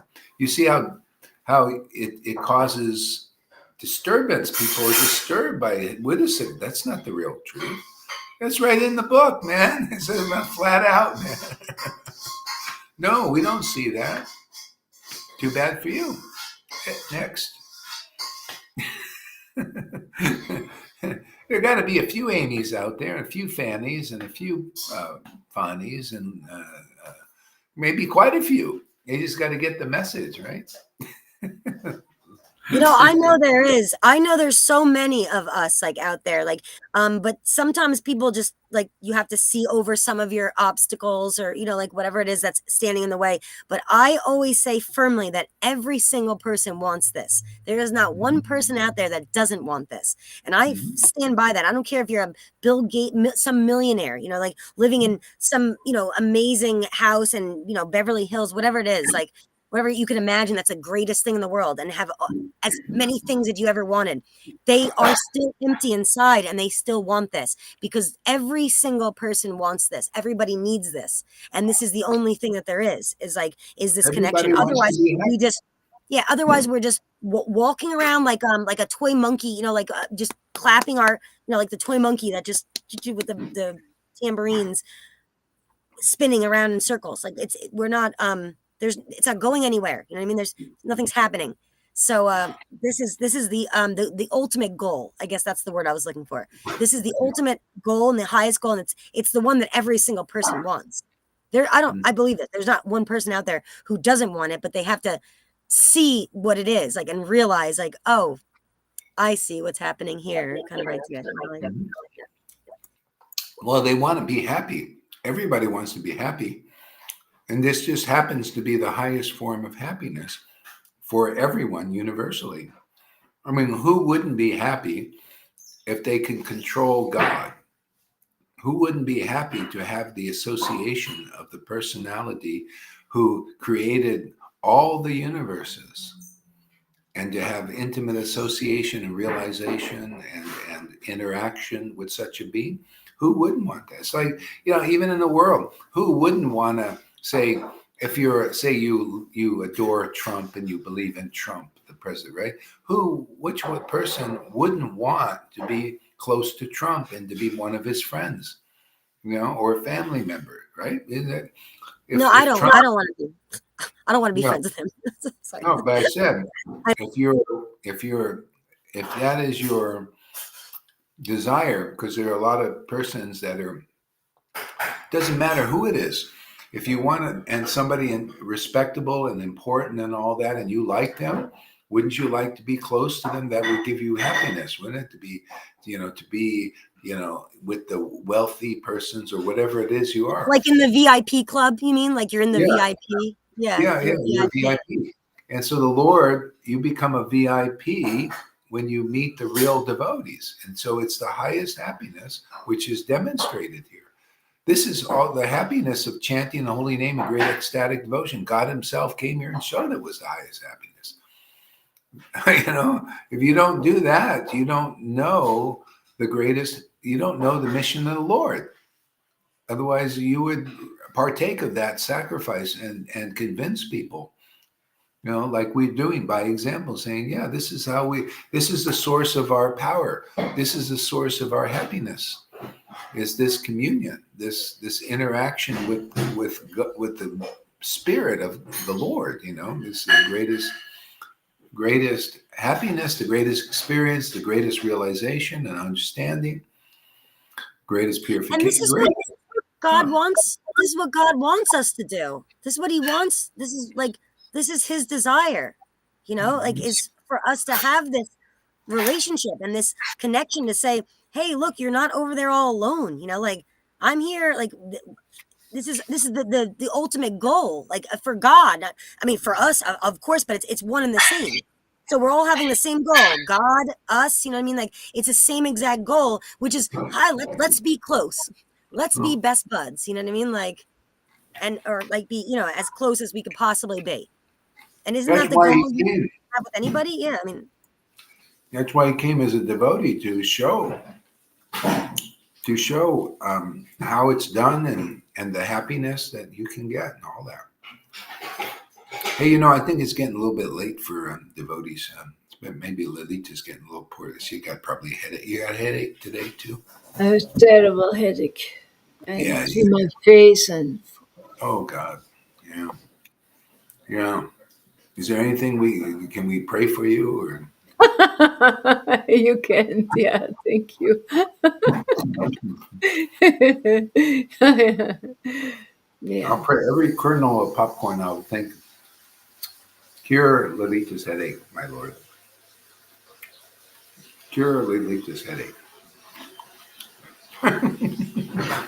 Okay, so thank you, Amy, for and Lilita and Pani and Noodles and everybody that's come. Yeah, and we'll see you all in the morning.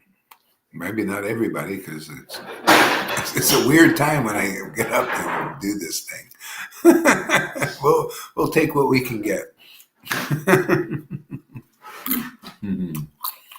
Yeah. Are you having a good day, Amy? Let me get yeah.